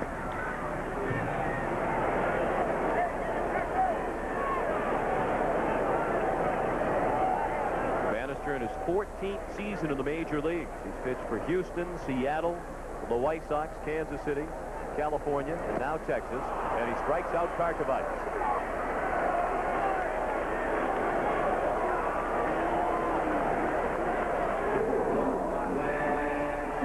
And it looked like a splitter from Floyd Bannister. Nope, looked like a curveball. Looked like a splitter initially, but that one had a little bump on it. Now Lance Johnson, 0 for 1 with a walk. Up again, draws a throw.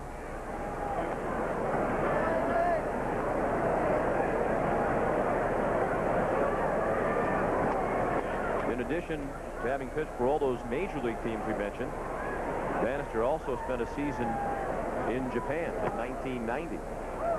He missed with ball 1 to Johnson.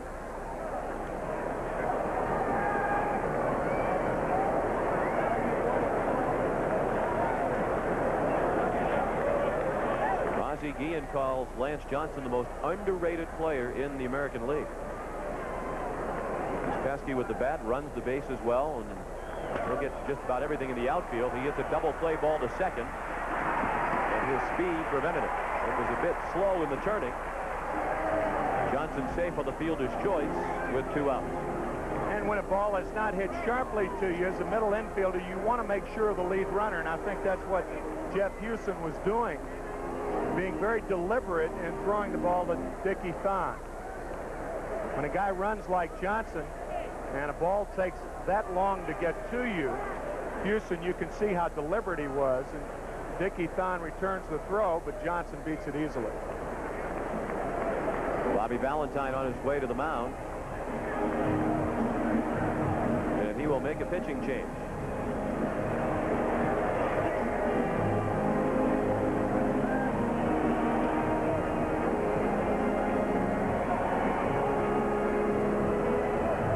This is a double-edged sword. You'd like to leave Bannister in there because of his move. So Bobby Valentine with speed at first is bringing in the right-hander, and I'm sure Gene Lamont will try to take advantage of it as Terry Matthews comes in the game. Sponsored by Rolaids. The third pitcher of the afternoon for the Texas Rangers is 27-year-old right-hander Terry Matthews. He's on with a record of 1-2, and he inherits a runner at first from Floyd Bannister.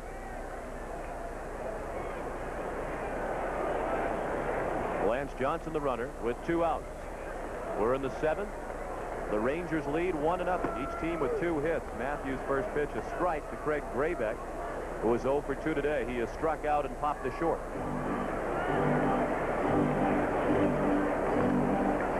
We mentioned that move by Bobby Valentine, taking Bannister out of there. Bannister, a left-hander with a good move, bringing in Matthews. You can afford those luxuries when you have an arm the caliber of Rodriguez behind the plate. See if Johnson tries to run. What started out as a very pleasant day has suddenly turned very cloudy, and as you can see, they've turned the lights on.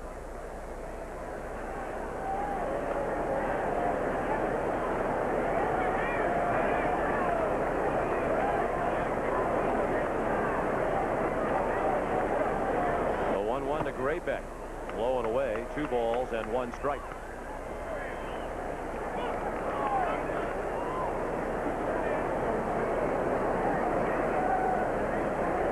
Jeff Torborg was the manager of the White Sox. He once told me that Graybeck was occasionally stopped when he was trying to get into clubhouse. It happened one time down at spring training because he looks like such a young man.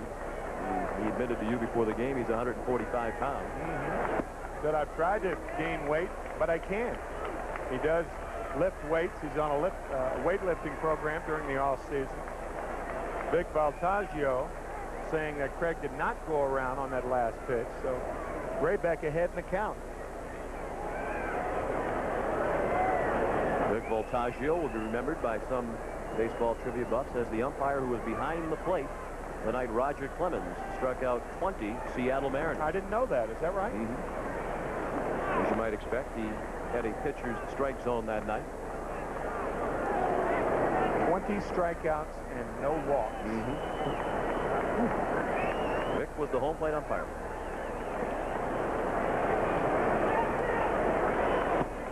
Ball 4. So Matthews comes on to walk Graybeck. I mentioned that the Rangers are making progress this season in cutting down to the walks, but not the last 2 games. They walked 10 last night at Bobby Valentine's pitchers, and now 7 White Sox of Gene Lamont have been walked this afternoon.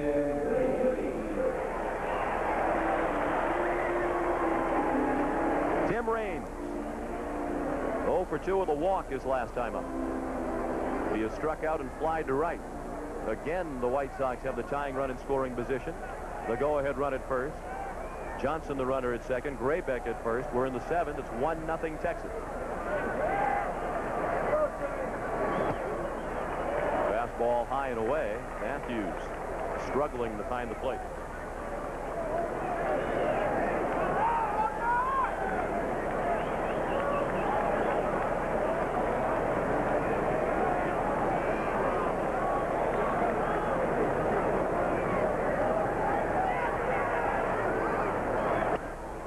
Out of play. 1 ball and 1 strike on Raines.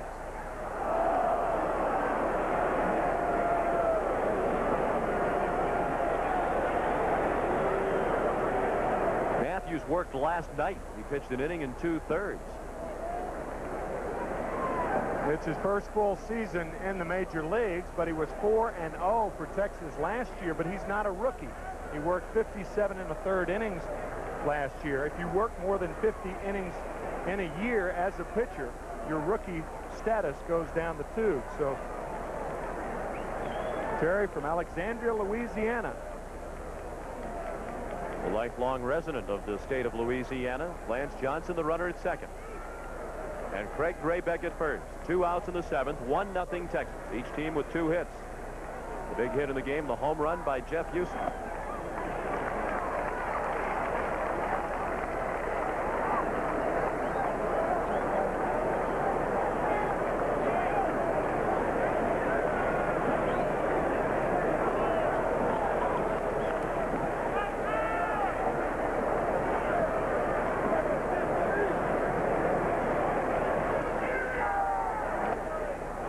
high, but it's 3-1.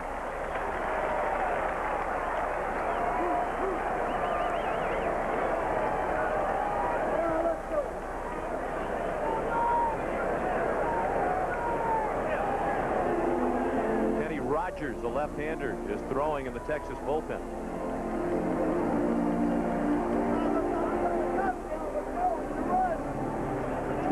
Rodriguez out to the mound, and as he talks things over, we'll take this Rolaids relief break. The leader in the American League is Dennis Eckersley. 9 saves without blowing one. Jeff Russell of Texas with 19 points.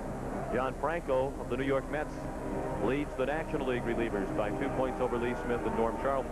John Franco has given up 1 hit in his first 10 innings this year. 3-1 pitch. Ball 4. Matthews has come on and issued back-to-back walks. You saw Rogers warming up, but the next hitter, Steve Sachs, bats right-handed. So Bobby Valentine is likely to stick with the right-hander Matthews.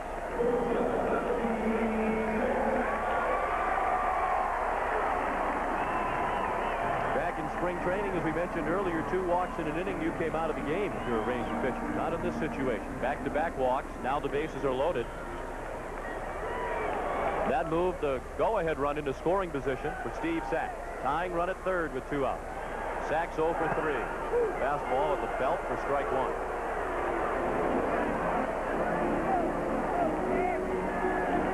You mentioned that the White Sox have been wearing the caps of the Chicago American Giants. Do you think they could get Steve Sachs a new helmet?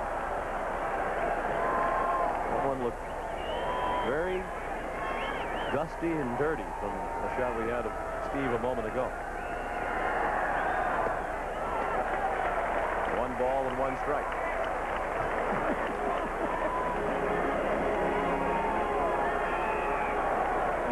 Now, sometimes players have their own unique style that they like to make with their uniform, but I don't think Steve had that in mind.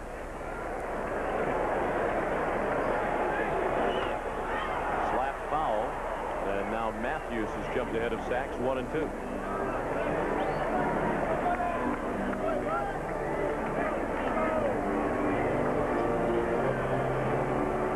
As Tim mentioned, Matthews is from Louisiana, and he played 4 seasons at Northeast Louisiana University in Monroe.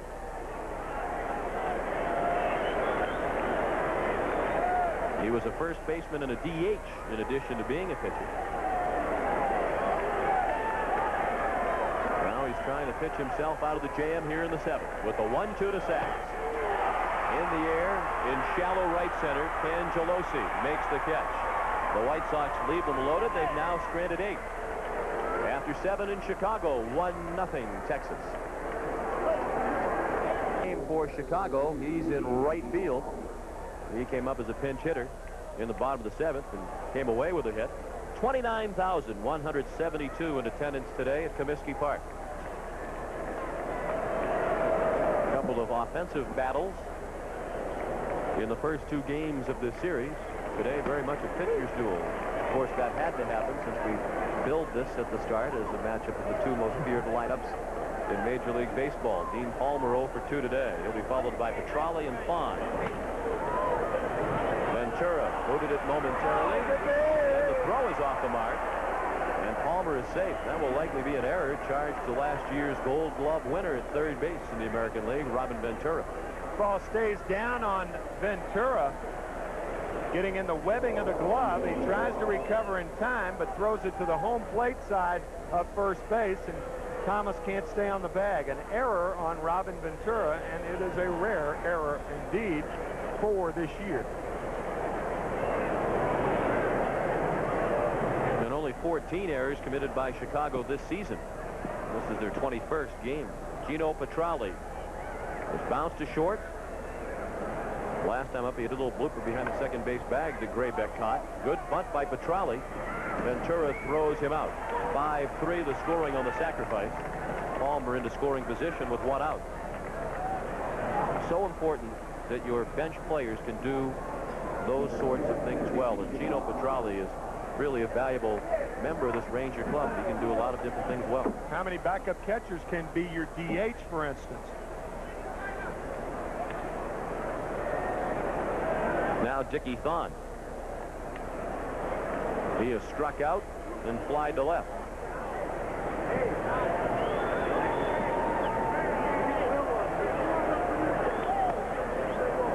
Huff missed outside, ball 1.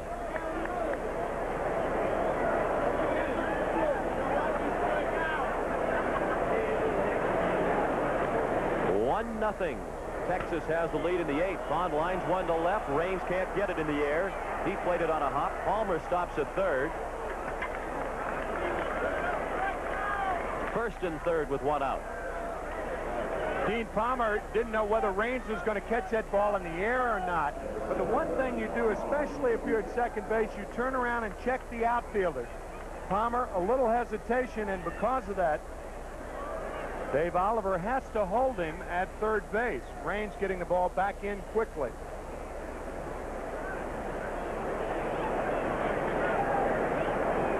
Palmer took third on the third hit of the game for Texas, a single by Dickie Thon. And for the second time in as many innings, Don Paul, the right-hander, Scott Radinsky, the lefty, in the Chicago bullpen. Now Ivan Rodriguez. He has bounced to third and popped to short.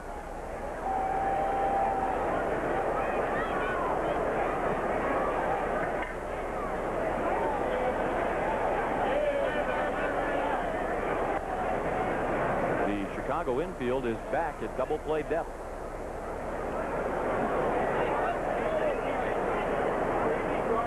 The ball is hit slowly to the corners.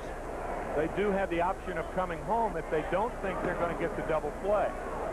Charlie Huff, like a lot of knuckleball pitchers, quick to first base. Knuckleballers work on that more than anybody because they have to. Knuckleball being a very difficult pitch to handle. He had 4 pickoffs last year. Down to third. They got what they were looking for. That's 1. That's 2. The good stretch by Thomas. The 5-4-3 double play ends the inning. And the Rangers failed to score against Charlie Huff. We played 7.5 in Chicago. Still Texas 1 and Chicago nothing.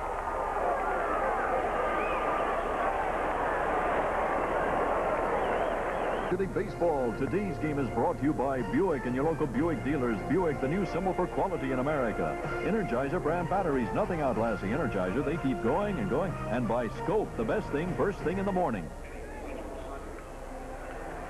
If you look at that play that ended the top of the 8th inning in slow motion, you will see that Frank Thomas is certainly on the bag. And Vic Voltaggio obviously made the right call. Where is that? There it is. You see that Voltaggio made the right call, but in regular motion, it did appear that Frank was off the bag, but when you slow it down, he was certainly on the bag. Now here it is in regular motion.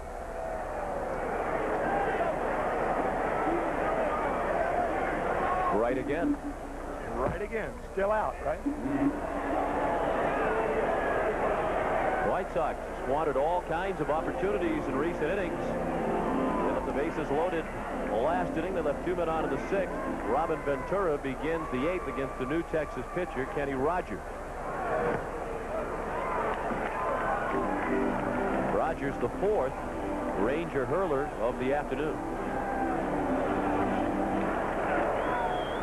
The starter, Roger Pavlik, went 6 in his major league debut. Bannister pitched 2/3 of an inning. Terry Matthews 1/3.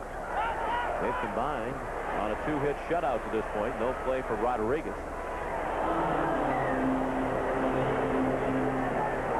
And the meat of the order coming up for the White Sox in the 8th. Batters 3, 4, and 5, Ventura, Thomas, and Bell. Robin has one of the 2 Chicago hits. He broke up Pavlik's no-hit bid after 5 1/3 with a single to right.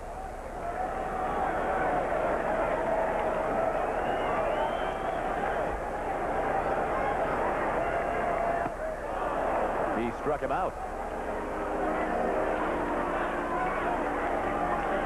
At the conclusion of today's game, Tim McCarver and I will select the Chevrolet Most Valuable Player of the game. Chevrolet will donate $1,000 in the player's name to the Special Olympics.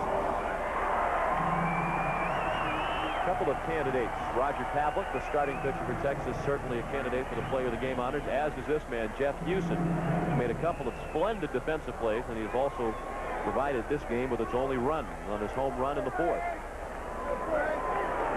Frank Thomas 0 for 2 with a walk. He has twice fly deep to right, and he lifted a ball.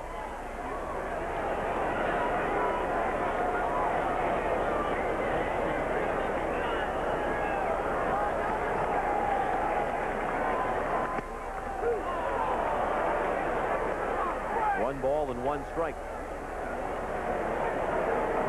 Thomas shaking his head. He was outspoken in his displeasure with some of the umpiring that he received in the early part of the season. He said somebody who walked 138 times last year has a good idea of the strike zone and ought to be catching more of a break than he felt he was catching. But when I asked Thomas about it yesterday, he had cooled off. He said umpires are just like players. It takes them a while to get into a groove in the early season.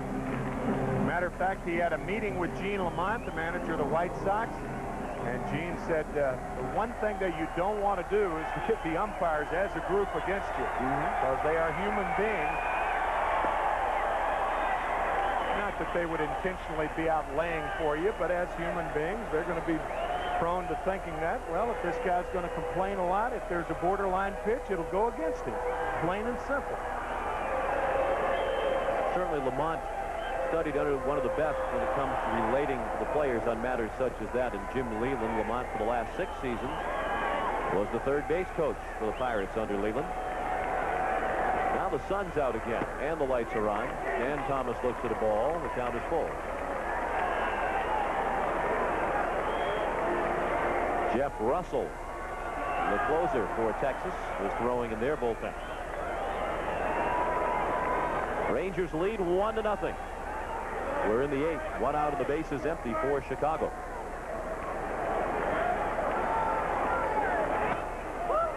Fouled straight back.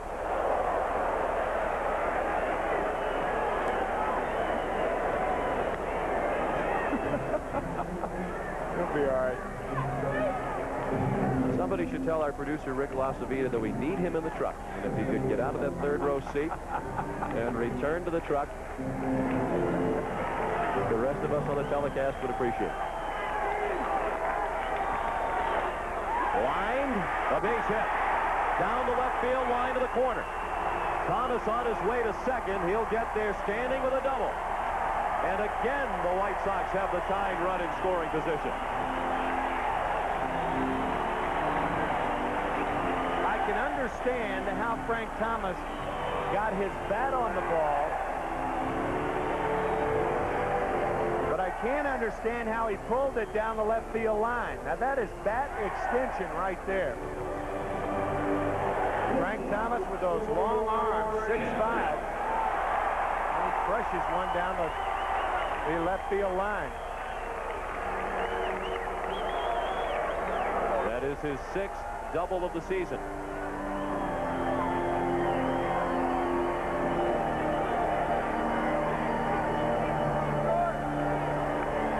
Now George Bell. He came up with men at second and third in the 4th inning, popped out into a double play on a base running mistake by Ventura. And then he came up with 2 men on and 2 outs in the 6th and struck out. He's had some chance to do damage today, but to this point has been unable to. He's 0 for 3. Bobby Valentine on his way to the mound. You saw Russell warming up. The question for Valentine is, do you ask Jeff Russell to get 5 outs when he pitched an inning and a third last night? I think that's what he's going to do. He will indeed. The Rangers are making a pitching change. Jeff Russell will be their 5th pitcher of the game when we come back to Comiskey Park. Welcome back to Comiskey Park, where Jeff Russell is the 5th Texas pitcher of the afternoon. Those 7 saves this year in 8 opportunities. This guy's one of the quality closers in the American League. And as Sean mentioned, pitching an inning and a third last night, he's got to be a bit fatigued with the early game today. And Bobby Valentine is looking for 5 outs from Russell. He pitched an inning and a third last night in picking up that save. George Bell 0 for 3. It's 1-0 Texas. Bell at the plate with Thomas at second and 1 out in the 8th. Ball 1 low and away.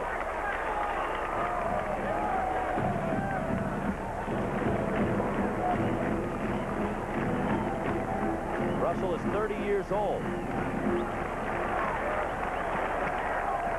6'3", 205 pounds from Cincinnati.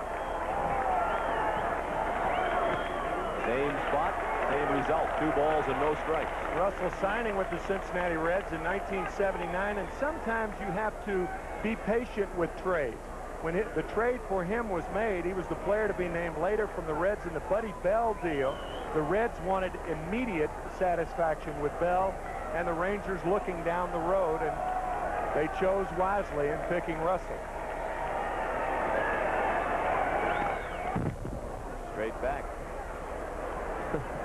George, I don't know if he mean to toss the bat away, but he threw it toward the Rangers on deck circle.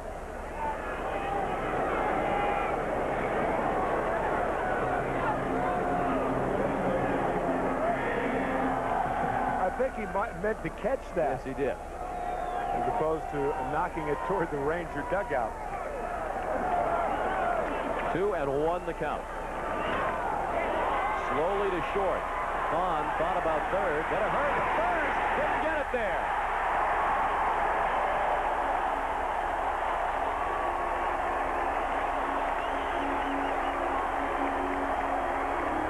Dickie Thon, when he looks to third base, it looked like he was kicking himself for not making the play there, and that moment's hesitation allows him not to be able to get George Bell. You can see Thomas running in the line. Now watch. You see, it's almost like he's kicking himself for not being able to make the play, and George Bell running hard all the way is safe at first base. Safe on a fielder's choice. No hit for Bell, so he departs, and his hitting streak will end at 14 games. Joey Cora is running for him. A major mistake by Dickie Thon.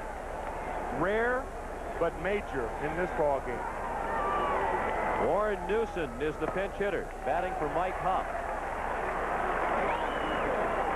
He's hitting .286. Newson has only been to the plate 7 times with 2 hits. He's 1 for 3 as a pinch hitter. Tying run at third with 1 out. Go ahead run at first. The infield back at double play depth.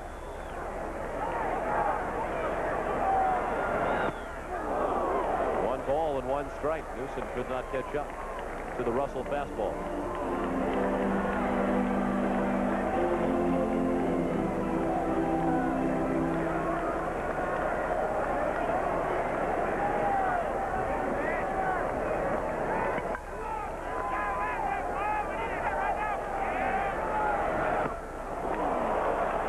One ball and 2 strikes. There has been only 1 error in this ball game, 1 physical error, but all types of mental errors, running the bases, and then with Dickie Thon on that hesitation, another mental error that could be costly for the Rangers.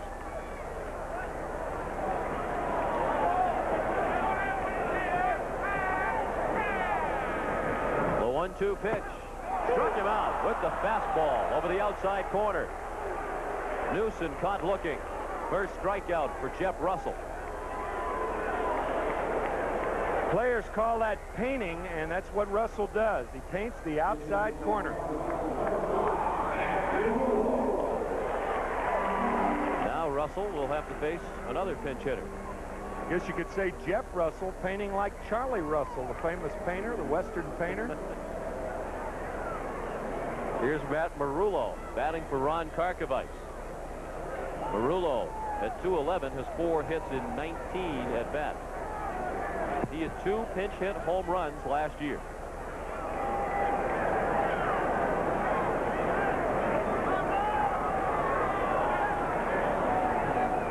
Frank Thomas, the runner at third, now with 2 outs.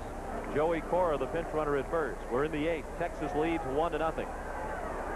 The White Sox have threatened time and time again in recent innings. At this point, they've been unable to score. They've already stranded 8. And they'll leave 2 more unless Marullo can keep the inning alive.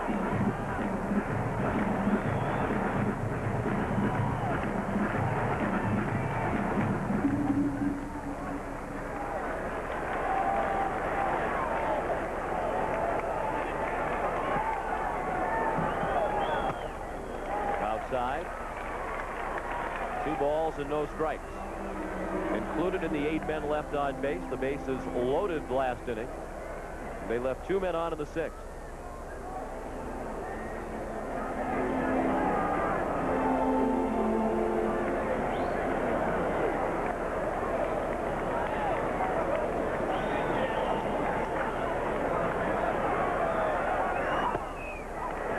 Ball 3.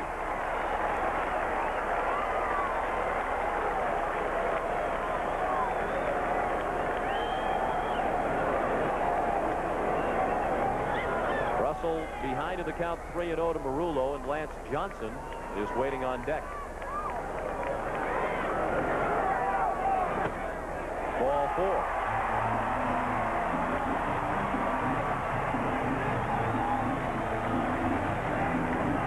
So the White Sox have loaded the bases for the 2nd consecutive inning.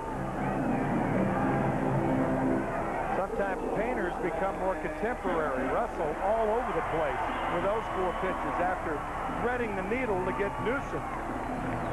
He misses with Marullo 4 straight pitches. Ranger pitchers painting an abstract painting today. Only allowed 3 hits, but they have combined to walk 9 White Sox batters. Here's Lance Johnson. Slapped down to third to Palmer. He goes to Houston for the force that ends the inning. The White Sox leave them loaded again. They've stranded 11. And we go to the 9th with Texas leading 1-0. It has been a nail-biter for the fans here at Comiskey Park this afternoon. Texas leading 1-0. They've been clinging to that lead throughout the last couple of innings as the White Sox have squandered several opportunities. And after 8 1-run innings from Charlie Huff, here's Scott Radinsky. See that one save by Radinsky. He is rarely put into that role because of Bobby Thigpen. Several years ago, Thigpen, the major league record with 57 saves. But Scott Radinsky with 15 holds last year. Now what that means is your middle reliever holds the score for the short reliever to pick up the save. And I think there should really be more to it. There should be a category for middle relievers. That hold category, a very, very important category. Radinsky had 15 last year. He's working at John Cangelosi. It's the top of the Texas order in the 9th as they try to build in a 1-0 lead. Cangelosi 0 for 3.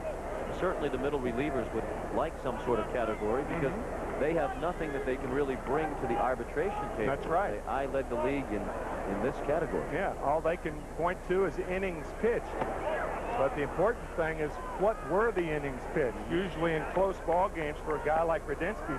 Because if you talk to all the scouts, they say that the one guy that they would love to have in the American League is Scott Radinsky of the White Sox. He could be a stopper on a lot of ball clubs. And then rotisserie players would have another category that keep track of the stats. Cangelosi dumps it into shallow center, a base hit. He's thinking about 2 and trying for it. Johnson's throw, safe.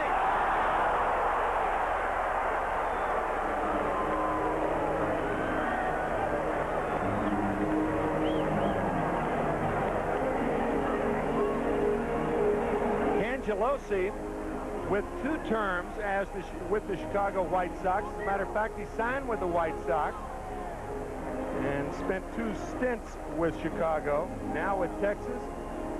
Good base running, a good slide to the inside of the bag. Johnson's throw to the outside of the bag, and Cangelosi has a double to lead off the 9th. That's the 4th Texas hit. The starter Charlie Huff allowed just 3 through 8 innings. Huff allowed 1 run on the home run by Houston. He did not issue a walk. He struck out 1, hit a batter, and Huff threw 83 pitches in 8 innings. Julio Franco swinging a bat in the on-deck circle. He is going to hit for Jeff Houston. And Bobby Thigpen is throwing in the Chicago bullpen. you'd rarely see Thigpen up in a situation where he can't pick up a save, but maybe Gene Lamont would bring him in a situation like this, but instead he opts to walk Franco. And if you're Bobby Valentine, didn't you kind of waste Julio Franco here? Well, I don't know, because now you can bunt Palmeiro and still have the fat of your order up. You bunt Palmeiro, then you're going to have Sierra batting. They walk Sierra. You've got Kevin Reimer, who's hit left-handers very well this year. As a matter of fact, he has 2 home runs. He had 4 home runs in spring training. 5 of those 6 home runs have been against left-handed pitchers. So maybe that's what Bobby Valentine is thinking. There's a lot he can do right now, especially with the 1-run lead. Well, he's going to run for Franco with Newman. He had to know, in thinking this through, that the White Sox would pitch around Franco. And what he's done is perhaps weaken himself a little bit defensively already with the lead when they go to the bottom. Well, that's it. Yeah, with Houston. Of course, Newman's been making all the plays for him. Bobby penciling in Al Newman. Actually, that's with ink right now. He's going to stay.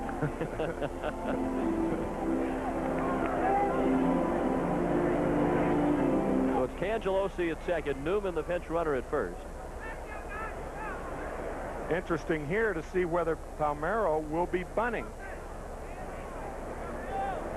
No sign of it there as he takes a strike from Radinsky.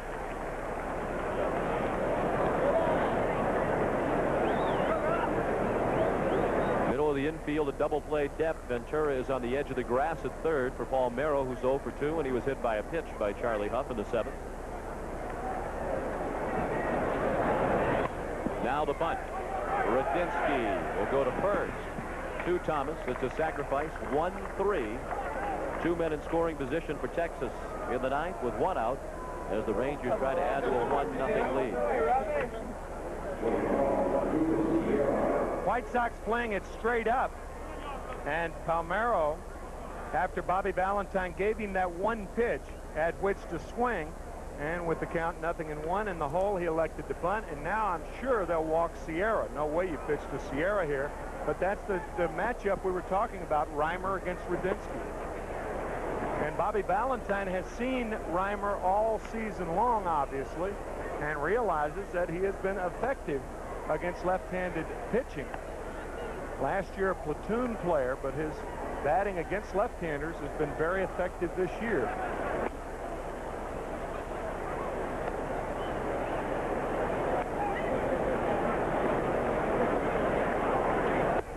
See Reimer down there looking back in the dugout. That's the one thing you don't want to do, but because you're a young player, you've been called back so many times, and you have the right-handed hitter go up there that you can't help but look back because you're kind of anticipating a possible change. But Kevin is in there to hit against the tough Radinsky. Reimer 0 for 3 against Huff.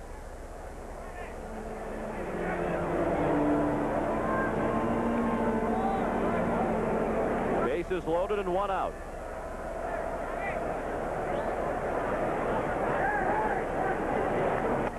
Fastball inside, ball 1 to Reimer.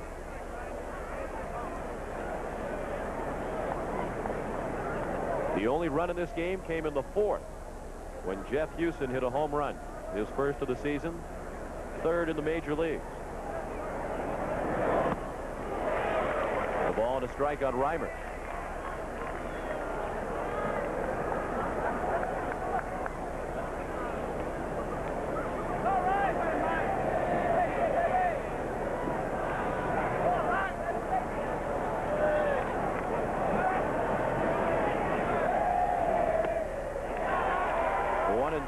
Reimer entered this 1992 season with a lifetime .205 average against left-handers, but this season he's hitting .360 against lefties with 2 home runs. And has earned the right to play against them every day, and that's why he's in there in this situation. Still 1-2.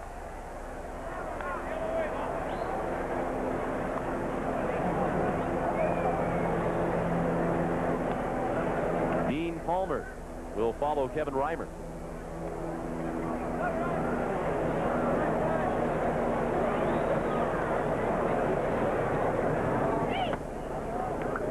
balls and 2 strikes.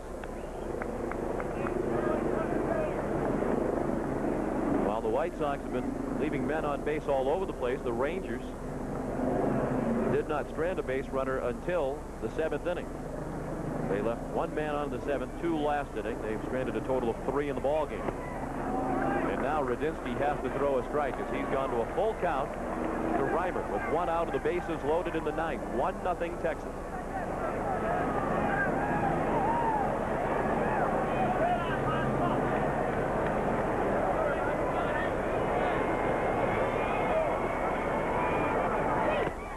Struck him out. Foul tip into the mid of Marullo, and here comes Gene Lamont.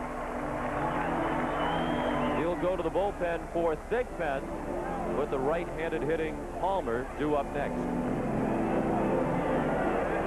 With the score, Texas 1 and Chicago nothing. We'll be back in just a moment. Sean McDonough with Tim McCarver. Delighted to have you with us from Chicago this afternoon, where the Rangers lead 1-0, and they're trying to build on that with the bases loaded and 2 outs in the 9th, and Bobby Thigpen is the new pitcher. And it is rare that Gene Lamont would bring Bobby Thigpen, who had 57 saves 2 years ago, 30 last year, into a game where he does not have a chance to save a game. But if he holds on here, he could win it if the White Sox at least tie it in the bottom of the 9th. Dean Palmer, the batter. Ball 1 high. Bases loaded with 2 outs. The runner at third is John Cangelosi, who started this inning with a double. Al Newman, a pinch runner at second. And at first, Ruben Sierra, who was intentionally walked.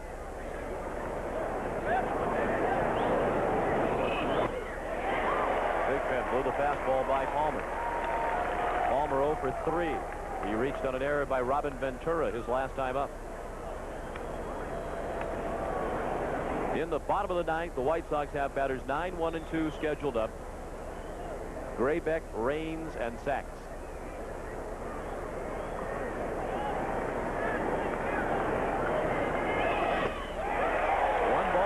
Strike. Bad matchup for Bobby Valentine here. Dean Palmer striking out 36% of the time last year. He has 26 strikeouts and 83 at-bats this year. And Bobby Thigpen, a strikeout pitcher with that high rider. This is a good matchup, a favorable matchup for the White Sox, not so for the Rangers. The 1-2. He struck him out. The Rangers leave them loaded, and we go to the bottom of the 9th. Still 1-0 Rangers. Rangers protecting a 1-0 lead in the bottom of the 9th. They have Juan Gonzalez into the ball game now in center field. Gonzalez in center. John Cangelosi has moved from center field to left field as Kevin Reimer has come out of the ball game. Gonzalez would hit in Reimer's spot in the batting order if it comes to that, and Al Newman remains in the game as the Texas second baseman.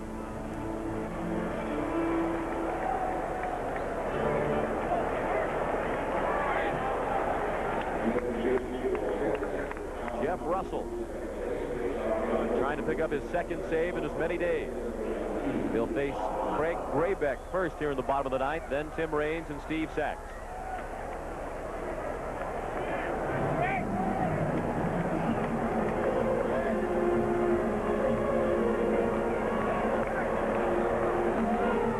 Copyrighted telecast is presented by authority of Major League Baseball and may not be reproduced or retransmitted in any form without the express written consent of Major League Baseball.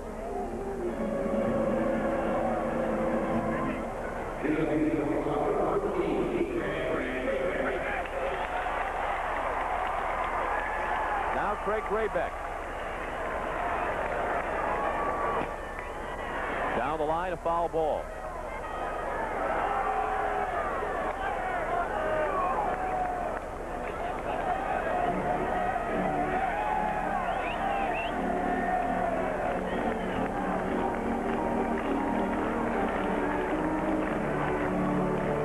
Those of you just joining us, welcome to Comiskey Park in Chicago. Sean McDonough and Tim McCarver, delighted to have you with us. This has been a heck of a ball game. The Rangers lead 1-0. The only run in this game scored in the 4th inning on a home run by Jeff Houston. The White Sox have had numerous opportunities to score. They've stranded 11. They've left the bases loaded in each of the last 2 innings.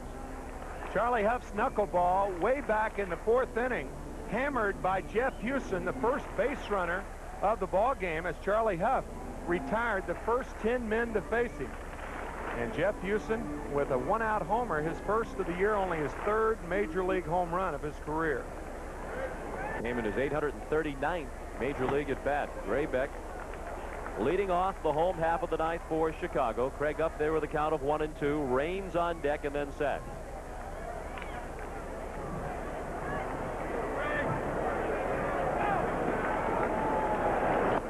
Breaking ball struck him out. 1 out of the 9th. 2 strikeouts in this outing for Jeff Russell. And for those of you who are just joining us, we mentioned the Hewson homer, the only run in this game to this point. Charlie Huff started for the first time in 2 weeks for the White Sox and was tremendous. The only damage done to him, the Hewson home run. And the big number for the White Sox, 0 for 7 with runners in scoring position. And most of those runners that have been in scoring position were guys who had walked. 9 Chicago White Sox batters have walked this afternoon, and yet they have failed to score a run. Very unusual. Chicago has stranded 8 runners over the last 3 innings. Russell was in with strike 1 to Tim Raines.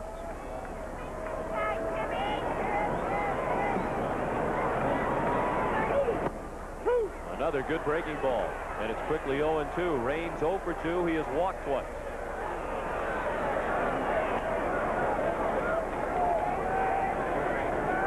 Steve Sachs waits on deck.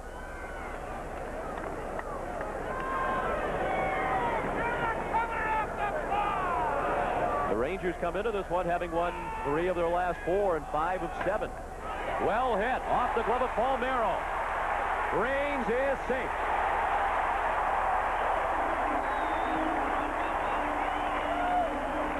But if Palmeiro didn't get a piece of it, it's at least a double. And there are a lot of teams that would play the exception in the late inning. I admire Bobby Valentine for having Palmeiro off the line and not playing on the line to prevent the double. That's the conventional approach. This is certainly unconventional, but a good play by Palmeiro. And he almost gets Raines at first base. You may have missed the earlier part of our broadcast. Tim Raines hampered a bit by a sore leg. He's at first with 1 out for Steve Sachs. It's 1-0 Texas in the bottom of the 9th. Sachs is 0 for 4 today.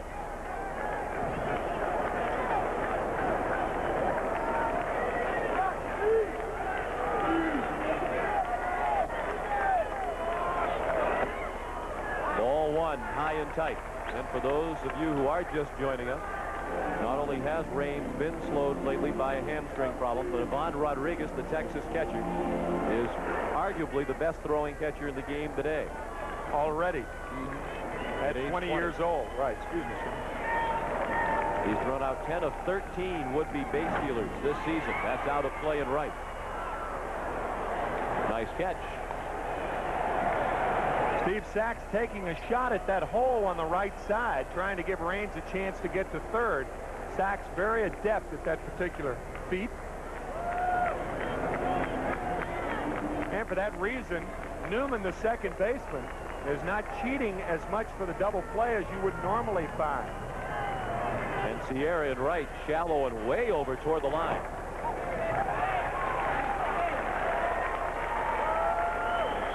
Here's Rubin. Shallow and very close to the line and right. 2 balls and a strike on Sachs. Breaking ball in the corner. 2-2.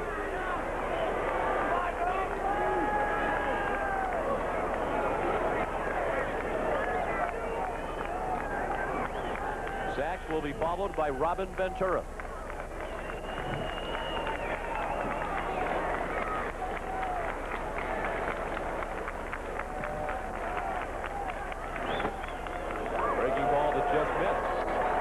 interesting decision for Gene Lamont now. Do you send Tim Raines, who is not at top speed? I think you would. Steve Sax, a contact batter, but this is not a clear-cut situation right here. Sax has only fanned 5 times this year. He's been to the plate 75 times, so the strikeout is not likely. And Russell steps off.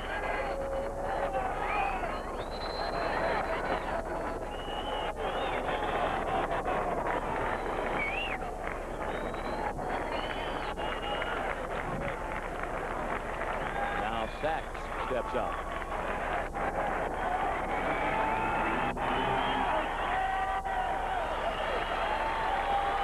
Raines is right, and Sax fouls it away.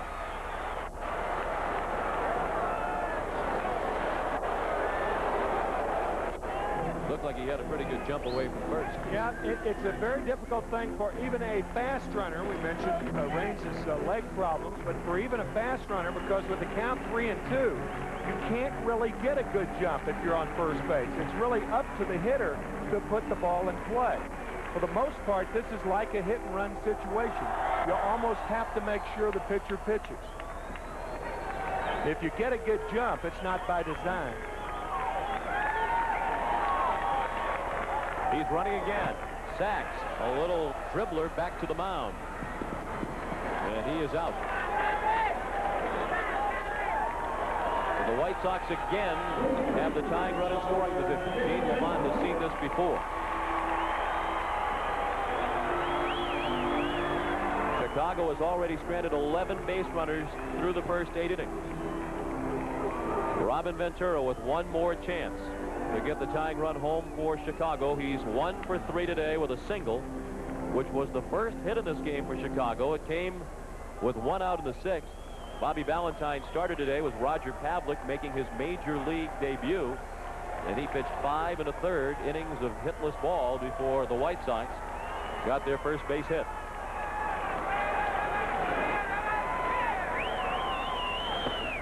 The ball high and away. 0 for 7 with runners in scoring position this afternoon for the White Sox. It's kind of like those football teams that are good between the 20s. They can't punch it in. That's right. They've got a field goal today. White Sox need a kicker.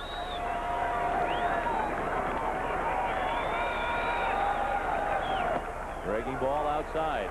Russell, of course, does have first base open. He's facing a left-handed hitter, but a walk to Ventura would put the potential winning run on base, and Frank Thomas follows Ventura. But a struggling Frank Thomas follows Ventura. Well, he's definitely working very carefully to Ventura. That's a breaking ball that just nipped the outside corner. There is Frank Thomas.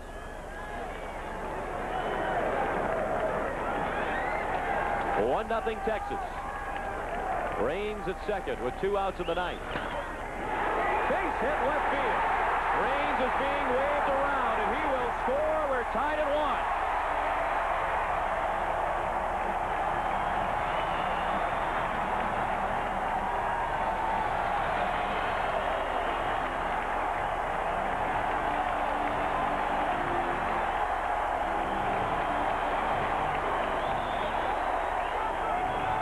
After slipping that 2-0 breaking ball in there, Russell thought he would try to get the fastball by Ventura, but Robin says no, sir.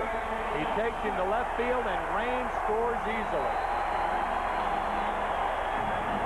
Again, the advantage of sending Raines on that 3-2 pitch seems so innocent, that little tap out by Steve Sax, but that moved Raines into scoring position, and Ventura capitalized. He's the winning run at first base now for Frank Thomas. Foul ball. And that hurt Ivan Rodriguez.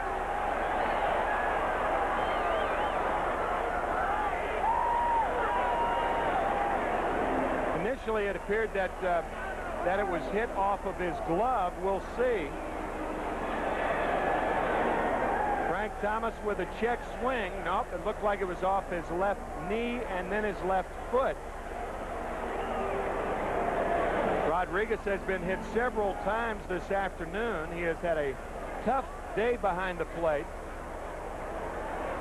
The starter, Roger Pavlik, with a lot of balls in the dirt. Matter of fact, 3 wild pitches today for Pavlik. Rodriguez appears to be hurt, even though he is wearing those protective shin guards. Sometimes that ball bites right through those things. Looks like they're looking at his left wrist. Could be his thumb, too. A lot of times those foul tips will take the thumbs and hyperextend those thumbs. One more shot. Looks like it might have been right below the glove, the heel of the hand.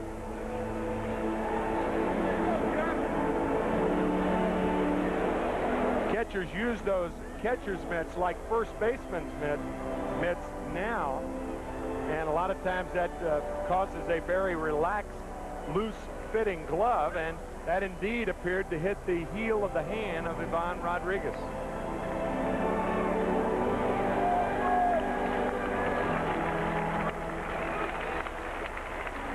Coming up next on CBS Sports, it's the LPGA and the Centel Classic from Tallahassee. Pat Bradley is the defending champion. That's coming up next on CBS Sports. Daniela Macapani and Michelle Estel shared the lead after the first round of that event. Looked like the base of the thumb.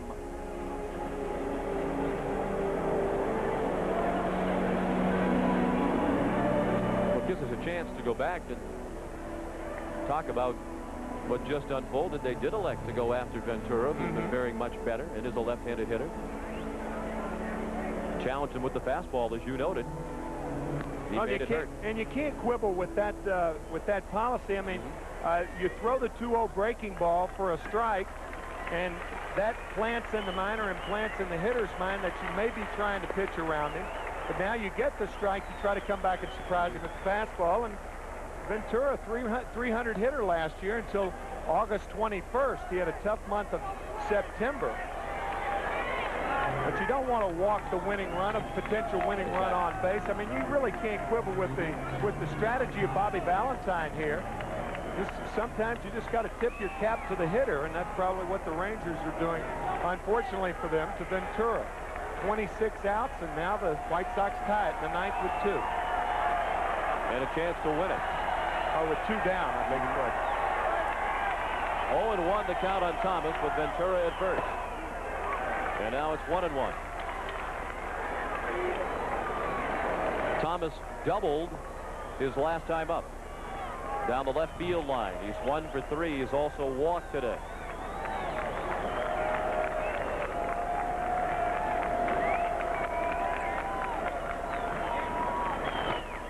Foul straight back. Russell ahead of him. 1 ball and 2 strikes.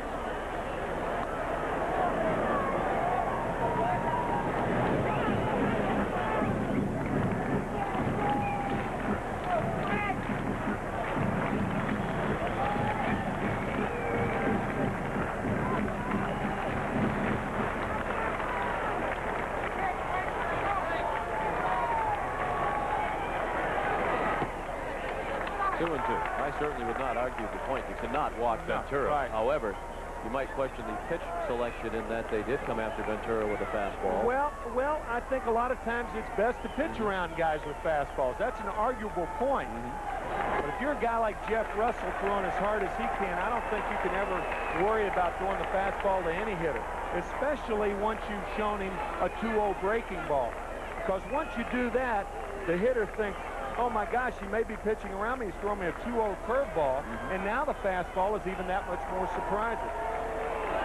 Now Ventura will get the jump with the count 3-2 and 2 outs.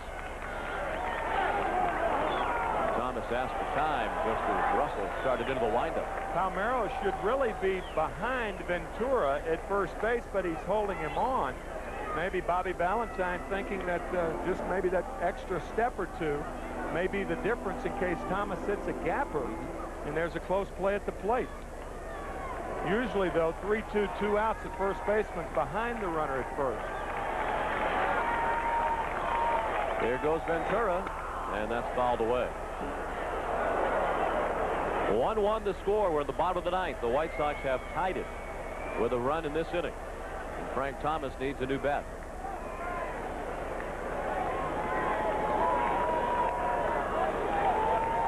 Tonight on CBS, Tom Hanks stars in the CBS Saturday movie Turner and Hooch as an obsessively neat man who unwillingly adopts a sloppy, mean junkyard dog named Hooch.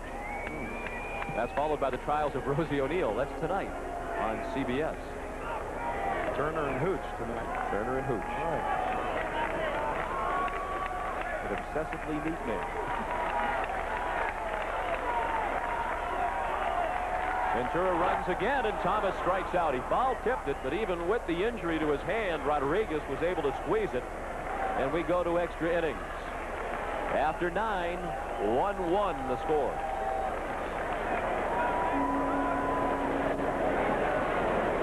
Russell will not record a save today for the second consecutive day. The best he can hope for is a win. He would have preferred the save. Here's Gino Petralli as we go to the 10th, tied at 1. Petralli, Thon, and Rodriguez, the bottom third of the order. Gino's 0 for 2 with a sacrifice today against Bobby Thigpen, who came on with the bases loaded and 2 outs in the 9th and struck out Dean Palmer. If you look at scores from other Major League Baseball action this afternoon, many of you watched Atlanta defeat the Mets 3-0 behind Tom Glavine. A 9-hit shutout. Glavine now 4-1. He bested Dwight Gooden. Strike on the corner.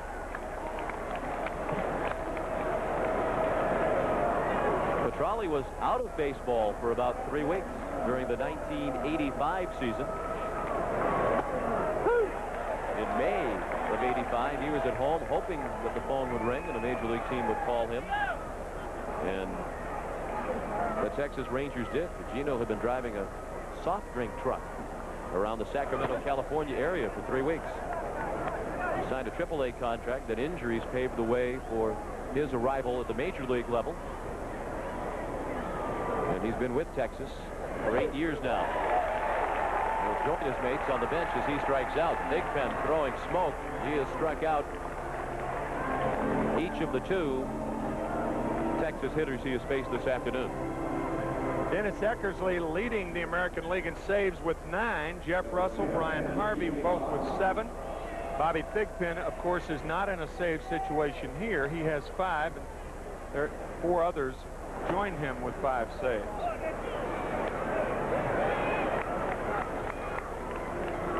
They are Steve Farr, Rick Aguilera, Mike Schooler, Wayne Henry.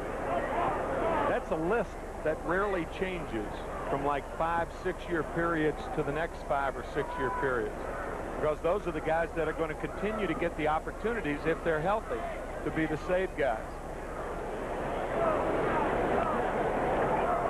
Thigpen has been hearing the boos from time to time at Comiskey Park this season. Thon is played on a hop by Thomas, and a nice play for the second out.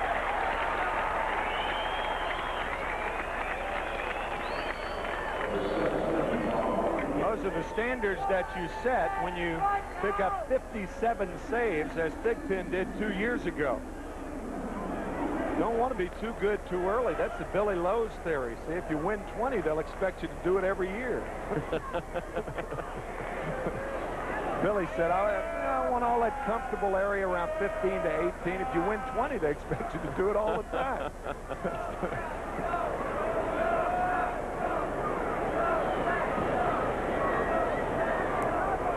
Devon Rodriguez, the batter, with 2 outs and the bases empty in the 10th. 1-1 the score. Did you apply that theory to your hitting? I did not. No.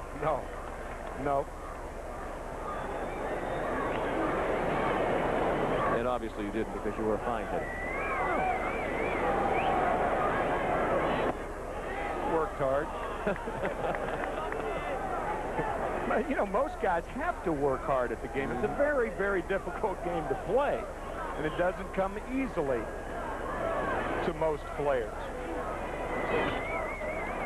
I mean, here's a guy who's just banged up. He had his wrist and thumb injured. And he's hitting right now, and a lot of people wonder, or if they do wonder, why catchers don't hit for a big average. This is a perfect example. Rodriguez forced to hit now with his left thumb, and that's the thumb on which he turns that top hand. And it's very difficult to swing the bat with sore hands. It's tough enough with two good ones. And that. Little chin music, much to the chagrin of Mr. Rodriguez, who's already had things tough enough today. Hey, this tune hitters don't like to hear that often. Ball up and in. I would not want to have a dispute with these Texas Rangers. You see the pipes on Rodriguez, and they have some other large men on their squad as well.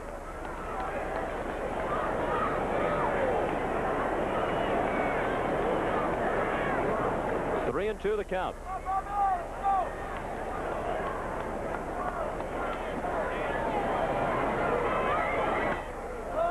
Fouled away. After that 57 save season in 1990, Thigpen saved 30 a year ago, but he blew 9 save opportunities.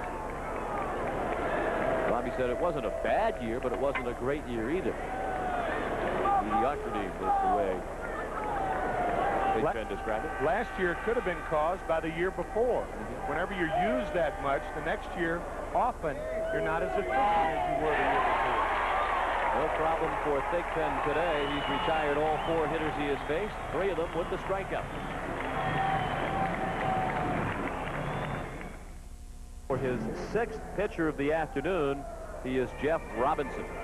You may remember him with the Detroit Tigers, traded by the Tigers to the Baltimore Orioles for Mickey Tettleton. Tettleton had a booming year last year and signed a new long-term contract. Jeff Robinson suffering nerve damage in his middle finger had prevented his successful performances a couple of years ago. His effectiveness has been cut down considerably, and here he is, the 6th pitcher used by the Rangers this afternoon. Jeff Robinson on the mound. Some of you watched Atlanta shut out New York 3-0 behind Tom Glavine, who is our Chevrolet player of the game for the Atlanta Mets. 3 shutouts this season for Glavine. His record now 4-1. He is already making a spirited defense of his Cy Young Award.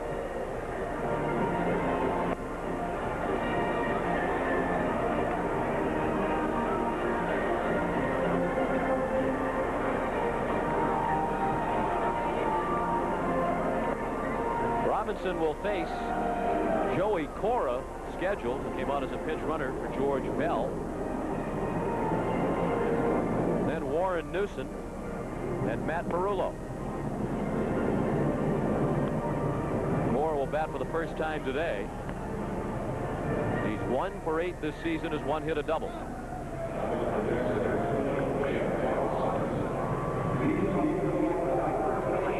That some of you might just be tuning in expecting to see golf. We'll be sending you to the Centel Classic in Tallahassee as soon as this game is over. We're in the 10th inning. White Sox batting with the score 1-1.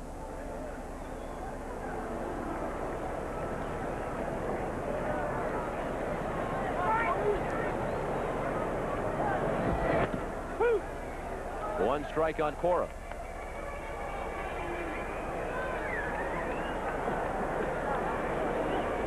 Robinson follows Pavlik, Bannister, Matthews, Rogers, and Russell.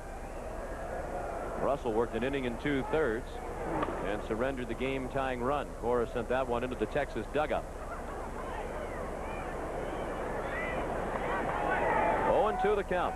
Cora actually started one game at DH this season for Chicago. We saw a lot of action last year at second base, but now that they have Steve Sachs, Cora back to a utility role. Down to Palmeiro at first. 1 out. Often in a tie game and extra innings, you look back over the course of the game and you think about who could have been ahead, what squandered opportunities. And it was the Texas Rangers in the 7th inning with runners at first and third. Ground ball by Kevin Reimer to Frank Thomas at first. He stepped on second, threw to second base, and Ruben Sierra was put out. Rafael Palmeiro wasn't running hard and didn't score. That could have made it a 2-0 game. This game could be history. But as it is, it's 1-1. It was one of those rare double plays with runners at first and third on a tag play at second base when the runner didn't score. All Sierra had to do was stop, getting a run down. You have a free run that way. As it was, they failed to execute, and they had only one run, and that's where they are right now. And Warren Newson is at the plate with a count of 1-1. One out of the base is empty. 1-1 the score in the bottom of the 10th. Newson came on as a pinch hitter in the 8th inning and struck out. Wilson Alvarez, the left-hander, is throwing in the Chicago bullpen.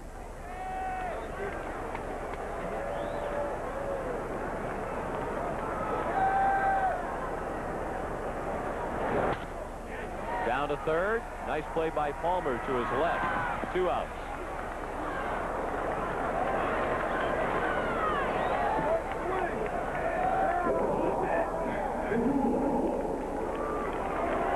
Lefties left for the Rangers. Only Todd Burns is available to Bobby Valentine. So I would imagine he would leave Jeff Robinson in there as long as possible. Robinson should be able to work for a while. He started the season in the starting rotation. 4 of his 5 appearances this season for Texas have been starts. Matt Marullo tried to check his swing. It's strike 1. He came on as a pinch hitter for Ron Karkovice and walked in the 8th inning.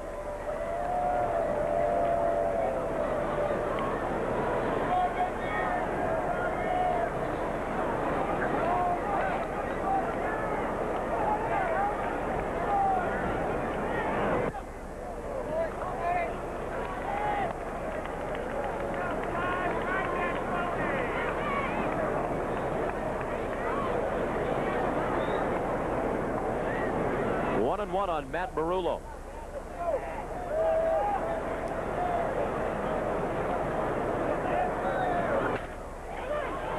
Palmeiro again. To Robinson. Robinson works a 1-2-3 inning. And we go to the 11th, still tied at 1.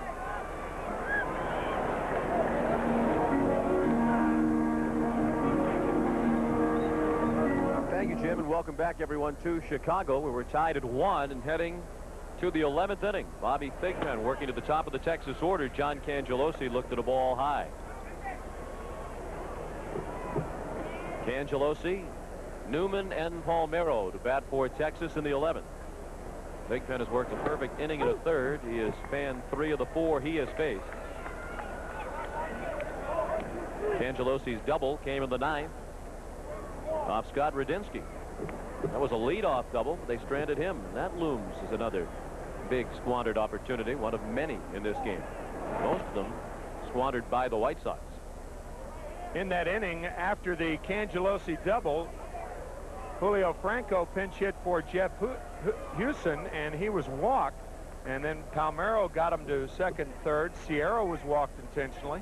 And then Kevin Reimer struck out, and Thigpen came in to get Dean Palmer. Well, the commissioner says the best part of his job is attending games in person, so he got a little bit more than his money's worth today. Busman's holiday. Couldn't ask for a nicer day to be at the ballpark. Here's strike 2, Cangelosi up there with a full count.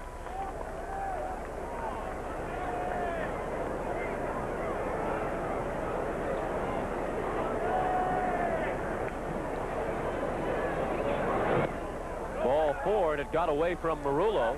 Cangelosi hustles down to first, but he'll stop there.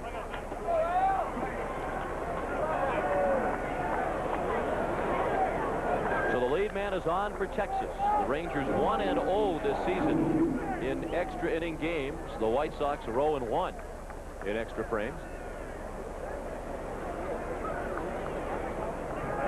See if Bobby Valentine plays this situation straight up and has Newman bunt, or to square around, get his bat in the face of Marullo, have Marullo, and then maybe have Cangelosi try to steal second, and then have Newman bunt him to third.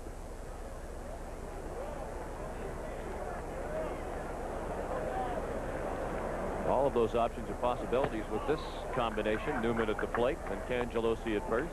I think Newman is definitely going to be bunting. It's a matter of whether he's bunting with Cangelosi on first or second.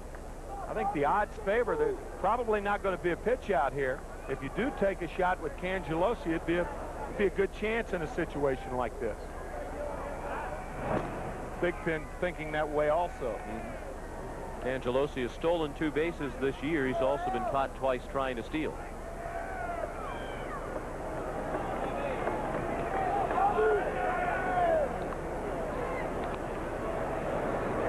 Newman squared to bunt and took ball 2 high.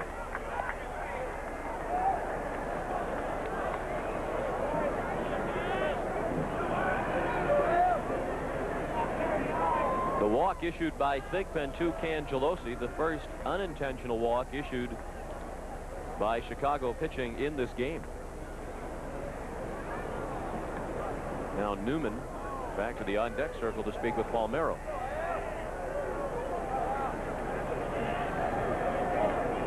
Al's new to the Rangers. Perhaps he had a question about the signs. I would think that would be exactly what he was asking Rafael about. It's late in the afternoon. Perhaps he was asking for a good restaurant in Chicago. Palmeiro played here for a couple of years for the Cubs. And the reason he was asking him, they took the sacrifice off and put the take on. He was taking all the way there. Newman was a member of 2 World Championship teams with the Minnesota Twins. He has twice as many World Championship rings as the rest of his teammates combined. Cangelosi is running, and they execute the hit and run perfectly. Newman bounced it into right. Cangelosi to third with nobody out.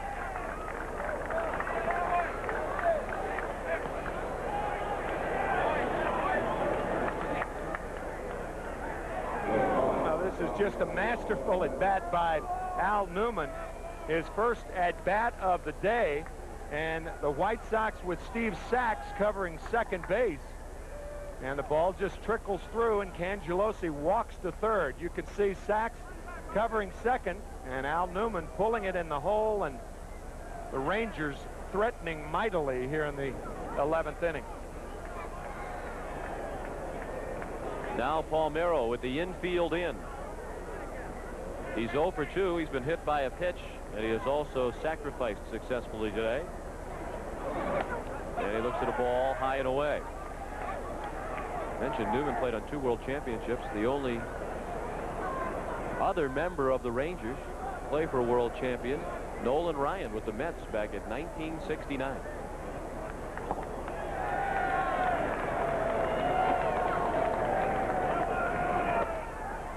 Two and 0, and Thigpen is all over the place here in the 11th inning. John Cangelosi, the runner at third. And Al Newman at first with nobody out in the 11th. 1-1 the score.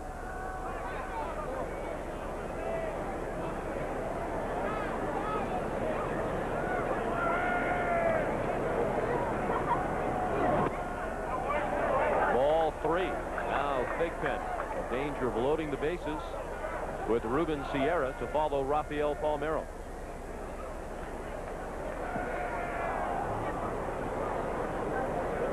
Average of 318 with runners in scoring position, far better than his overall average for the season of 242. And Thigpen's in with a strike. It's 3-1.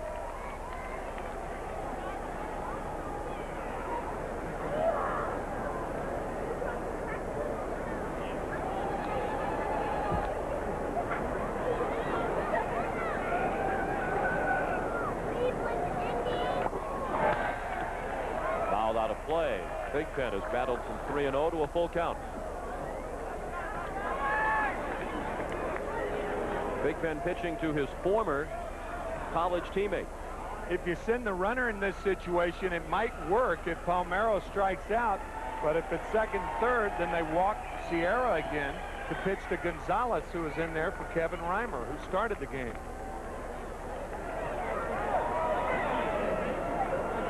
Newman does not run, and Palmeiro sends it out of play and left. I think that's what Valentine is thinking about. The infield is in. That cuts down on the double play opportunities. That's the second to first base double play. And Bobby, I think, is saying hold the runner. Hold Newman at first base. Because if Palmeiro does strike out, then you still have Sierra hitting with runners at the corners.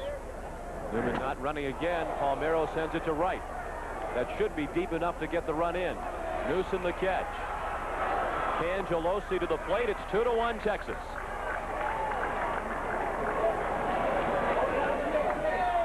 The RBI for Palmeiro is first of the game and 17th of the season.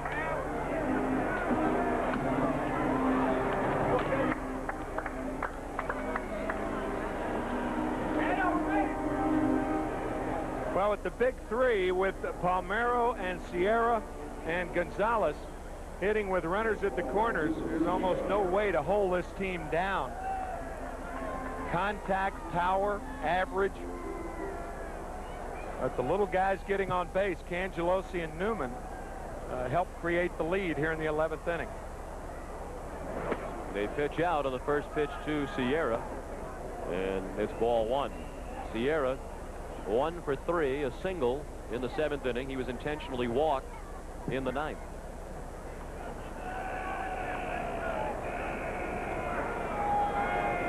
In the bottom of the 11th, the White Sox have batters 8, 9, and 1 due up. Johnson, Graybeck, and Raines as Thigpen is in with a strike.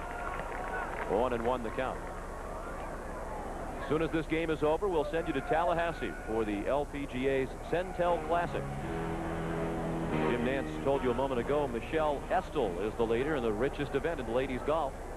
You're only going to win one. That's not a bad one to win.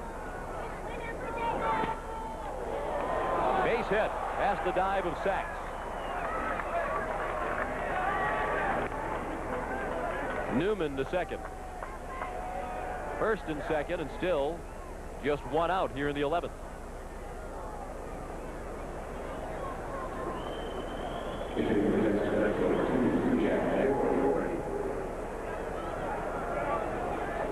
Sierra hits it off the end of the bat. He does not hit it well, but he just gets it by Sachs.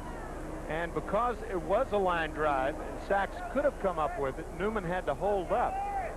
And now a pinch hitter for Juan Gonzalez. I guess that hand of Gonzalez is bad enough not to allow him to hit, to play defense, but he couldn't hit. That's why he was not in the starting lineup today. This is Jack Doherty batting for Gonzalez. He's hitting 140. 6 hits and 43 at-bats this season for Jack. Newman at second, Sierra at first with one out, and one run in for Texas. Here in the 11th, the Rangers lead again 2-1. Well hit, base hit. Newman being waved around. He will score as the throw goes toward third. It's 3-1.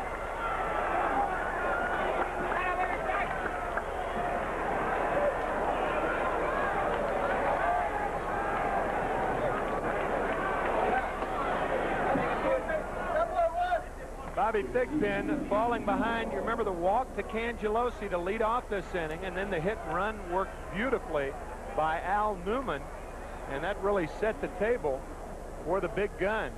RBI for Doherty. Bobby Thigpen working his 3rd inning, and a guy who is used to working 1 or 2 innings to pick up saves. This is uncomfortable territory for Thigpen. He worked in 2 innings only once last year. That way back on April the 11th. 1 strike on Dean Palmer. He's 0 for 4 and struck out in his only at bat against Thigpen. That was to end the 9th.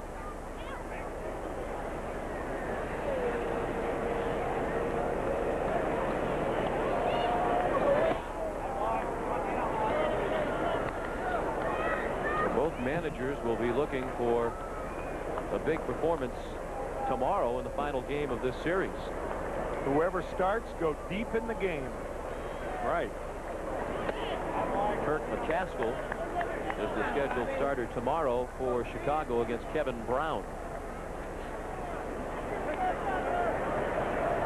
Neither Gene Lamont nor Bobby Valentine will have much of a bullpen to work with.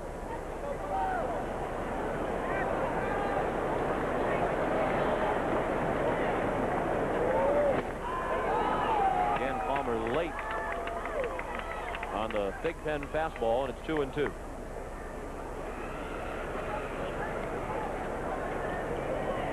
One out, 2 men on, 2 runs in the 11th, and Texas leads 3-1. Chicago has won 8 of the last 10 meetings between these two teams. The Rangers hoping to make it 2 in a row with a win this afternoon.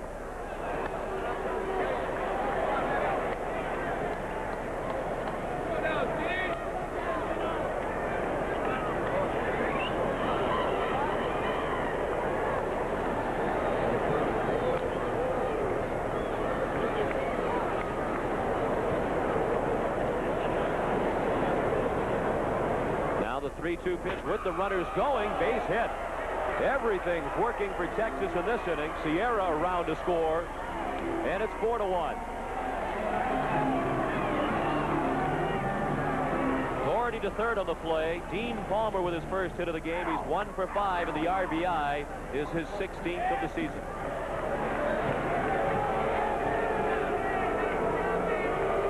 And here comes Gene Lamont. You want to dust off Lamont's lament again? I was just thinking that.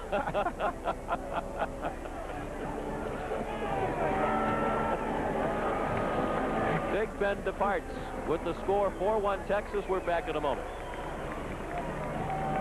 Struck for 3 here in the top of the 11th, and they're still at it with runners at first and third and 1 out. And the 4th Chicago pitcher of the game is Wilson Alvarez.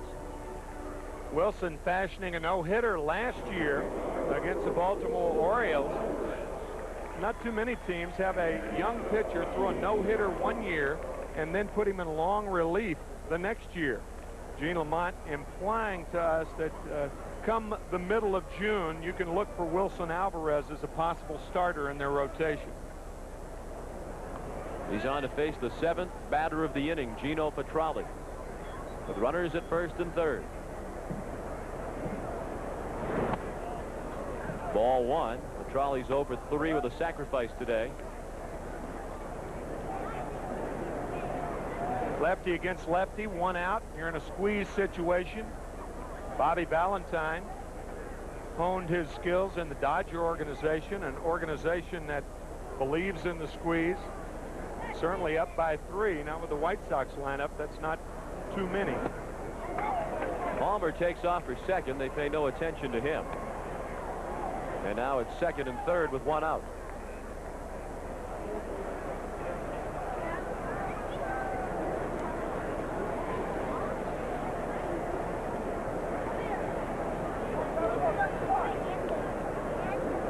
They have credited Palmer with a stolen base. The officials' discretion there. There was some indifference displayed on the part of the defense, but Palmer is credited with the stolen base. His first of the year. 1-2 the count now.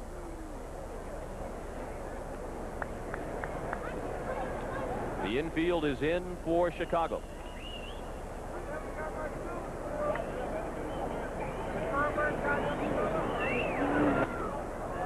Rangers have 8 hits in this ball game. 4 of them have come here in the 11th.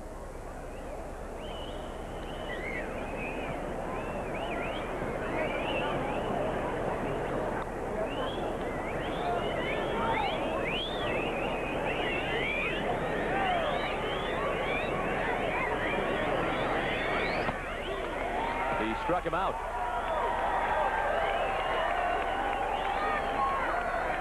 Boston Red Sox came from 6-3 down to defeat Kansas City for the second straight day. Minnesota leads the Yankees in the top of the ninth. Cleveland has defeated California 3-2. Milwaukee and Toronto tied at 4. They're in the 7th. Vaughn, a 2-run homer for the Brewers in that one. Tom Glavine shut out the Mets. Dickie Thon to short. Craig Graybeck, a low throw. And Vic Voltaggio says Thomas was on the bag when he fielded the throw. Bobby Valentine out of the dugout to argue that one. 4-1 Texas as we go to the bottom of the 11th. Thank you, Jim. Batters 8, 9, and 1 coming up for the White Sox. In the bottom of the 11th, Texas has just scored 3 times in the top of this inning. Half of the Rangers' 8 hits came in the 11th, and it's 4-1 Texas. Rangers off to kind of an up and down start in this 1992 season. They started the year 6-1. Since then, they've gone 8-10, but they're on the verge of their second straight win over the Chicago White Sox. And it bears repeating how successful they've been on the road. If they win this game, they'll be 12-4 on the road, while going only 3-7 at home down in Arlington. Jeff Robinson came on last inning and worked a 1-2-3-10. His first pitch to Lance Johnson, a ball that broke through the mitt for Livan Rodriguez.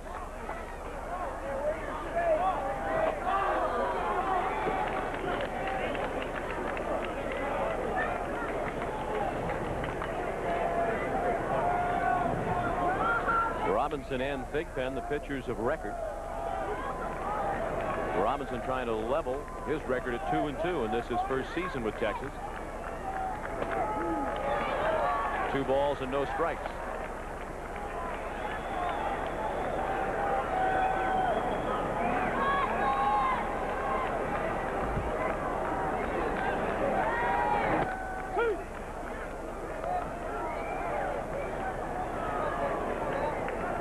If this score stands, the White Sox will look back on all the opportunities that they have had to score more than just the 1 run that they have on the board right now. They've stranded 12 today.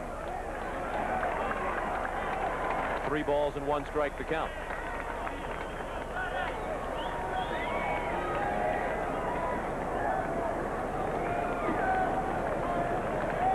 He'll take here, trailing by 3. He does, and it's ball 4.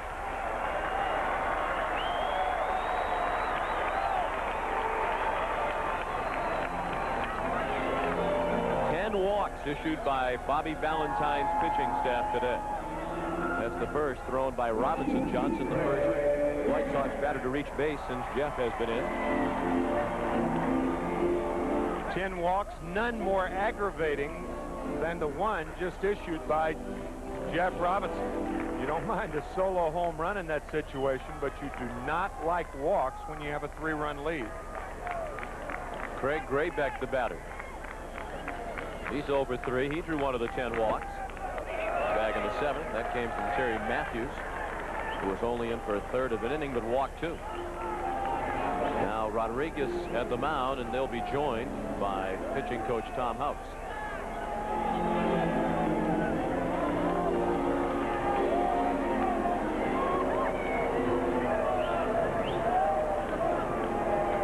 Frustrating for a pitching coach in situations like this, but it's more frustrating for the pitcher.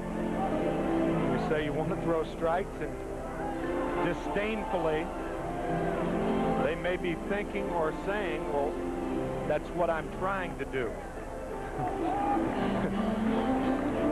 I have had them tell me. It sounds like you've had them tell you that on many occasions. Many times. He's in with a strike, and it's 1-1. Like a pitcher pulling a hitter out of the batter's box and saying, hit the ball hard. And the hitter saying, that's what I'm trying to do.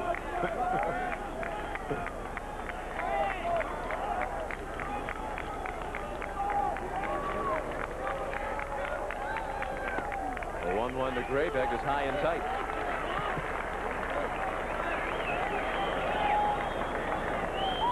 It's been nip and tuck all the way, and as Jim Nance told you a moment ago, it's a hotly contested race for the Centel Classic crown in Tallahassee. We'll be sending you to golf as soon as this one is over. Graybeck tried to pull the bat back. It looked like it had a good chance of being ball 3. It's 2-2.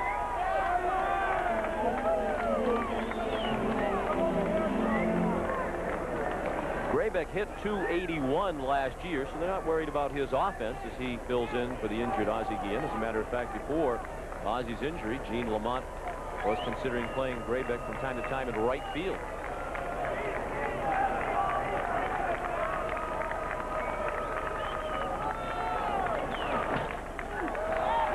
Popped up in shallow center. John Cangelosi, who just moved back to center field, makes the catch for the first out.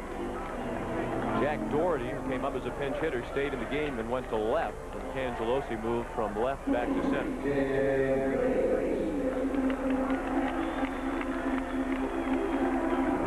Now Tim Raines for his 6th plate appearance of the game.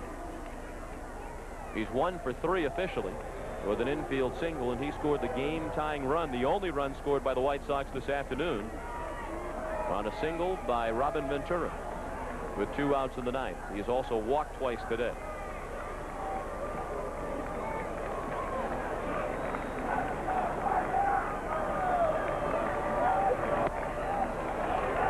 Ball 1 on Raines.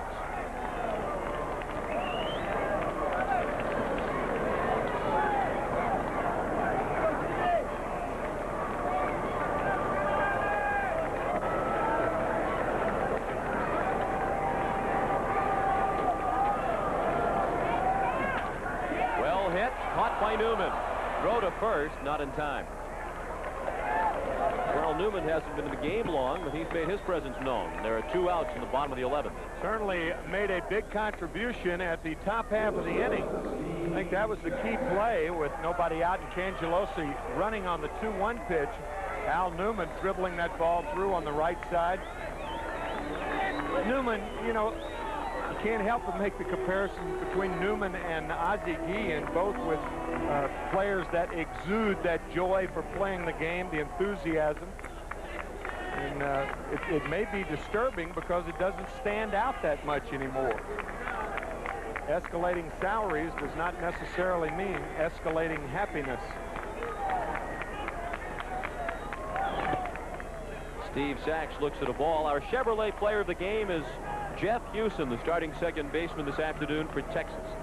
He provided the Rangers with the first run of the game with his first home run of the season. That run stood up all the way until the bottom of the 9th when the White Sox tied it. Jeff also made 2 outstanding defensive plays today. Chevrolet will donate $1,000 in the name of Jeff Huson to the Special Olympics.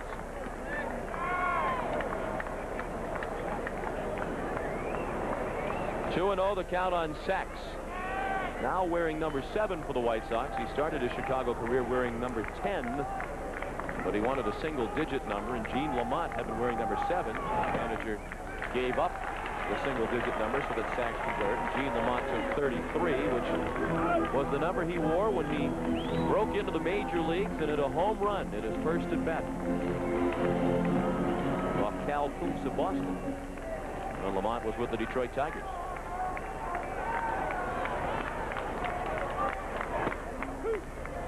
Robinson in with a strike. A walk to Sachs would bring the tying run to the plate. And the heavy hitters coming up. If Sachs can keep the game going, Robin Ventura would bat next.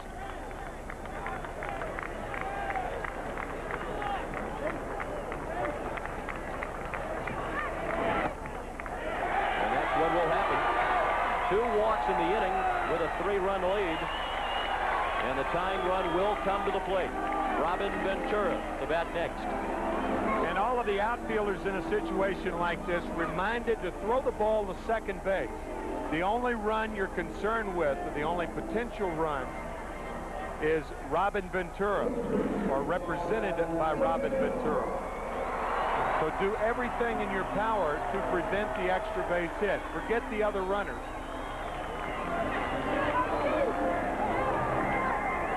Ventura has driven in the only Chicago run of this game. We're in the bottom of the 11th, 2 men on with 2 outs, 4-1 Texas. Ventura 2 for 4 with 2 singles.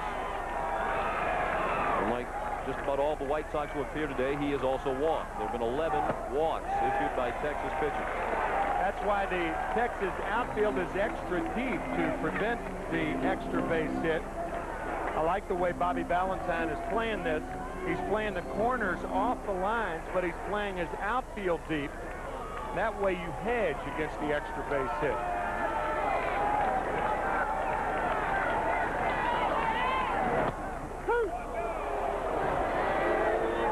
One ball and one strike.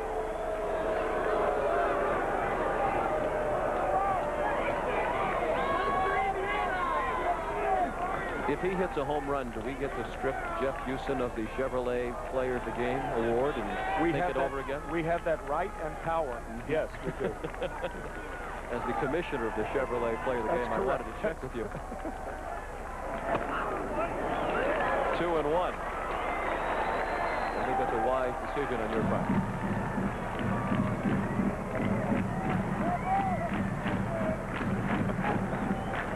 Vincent is still here. Yes, indeed. The real commissioner. 2-1 the count. Line and caught. It's still Jeff Houston's prize, and the game belongs to the Texas Rangers. For Tim McCarver, Sean McDonough saying so long from Comiskey Park, where the final score today is Texas 4 and Chicago 1 in 11 innings. You've been watching Major League Baseball on CBS Sports, home of the biggest games in baseball, the All-Star Game, the League Championship Series, and the World Series.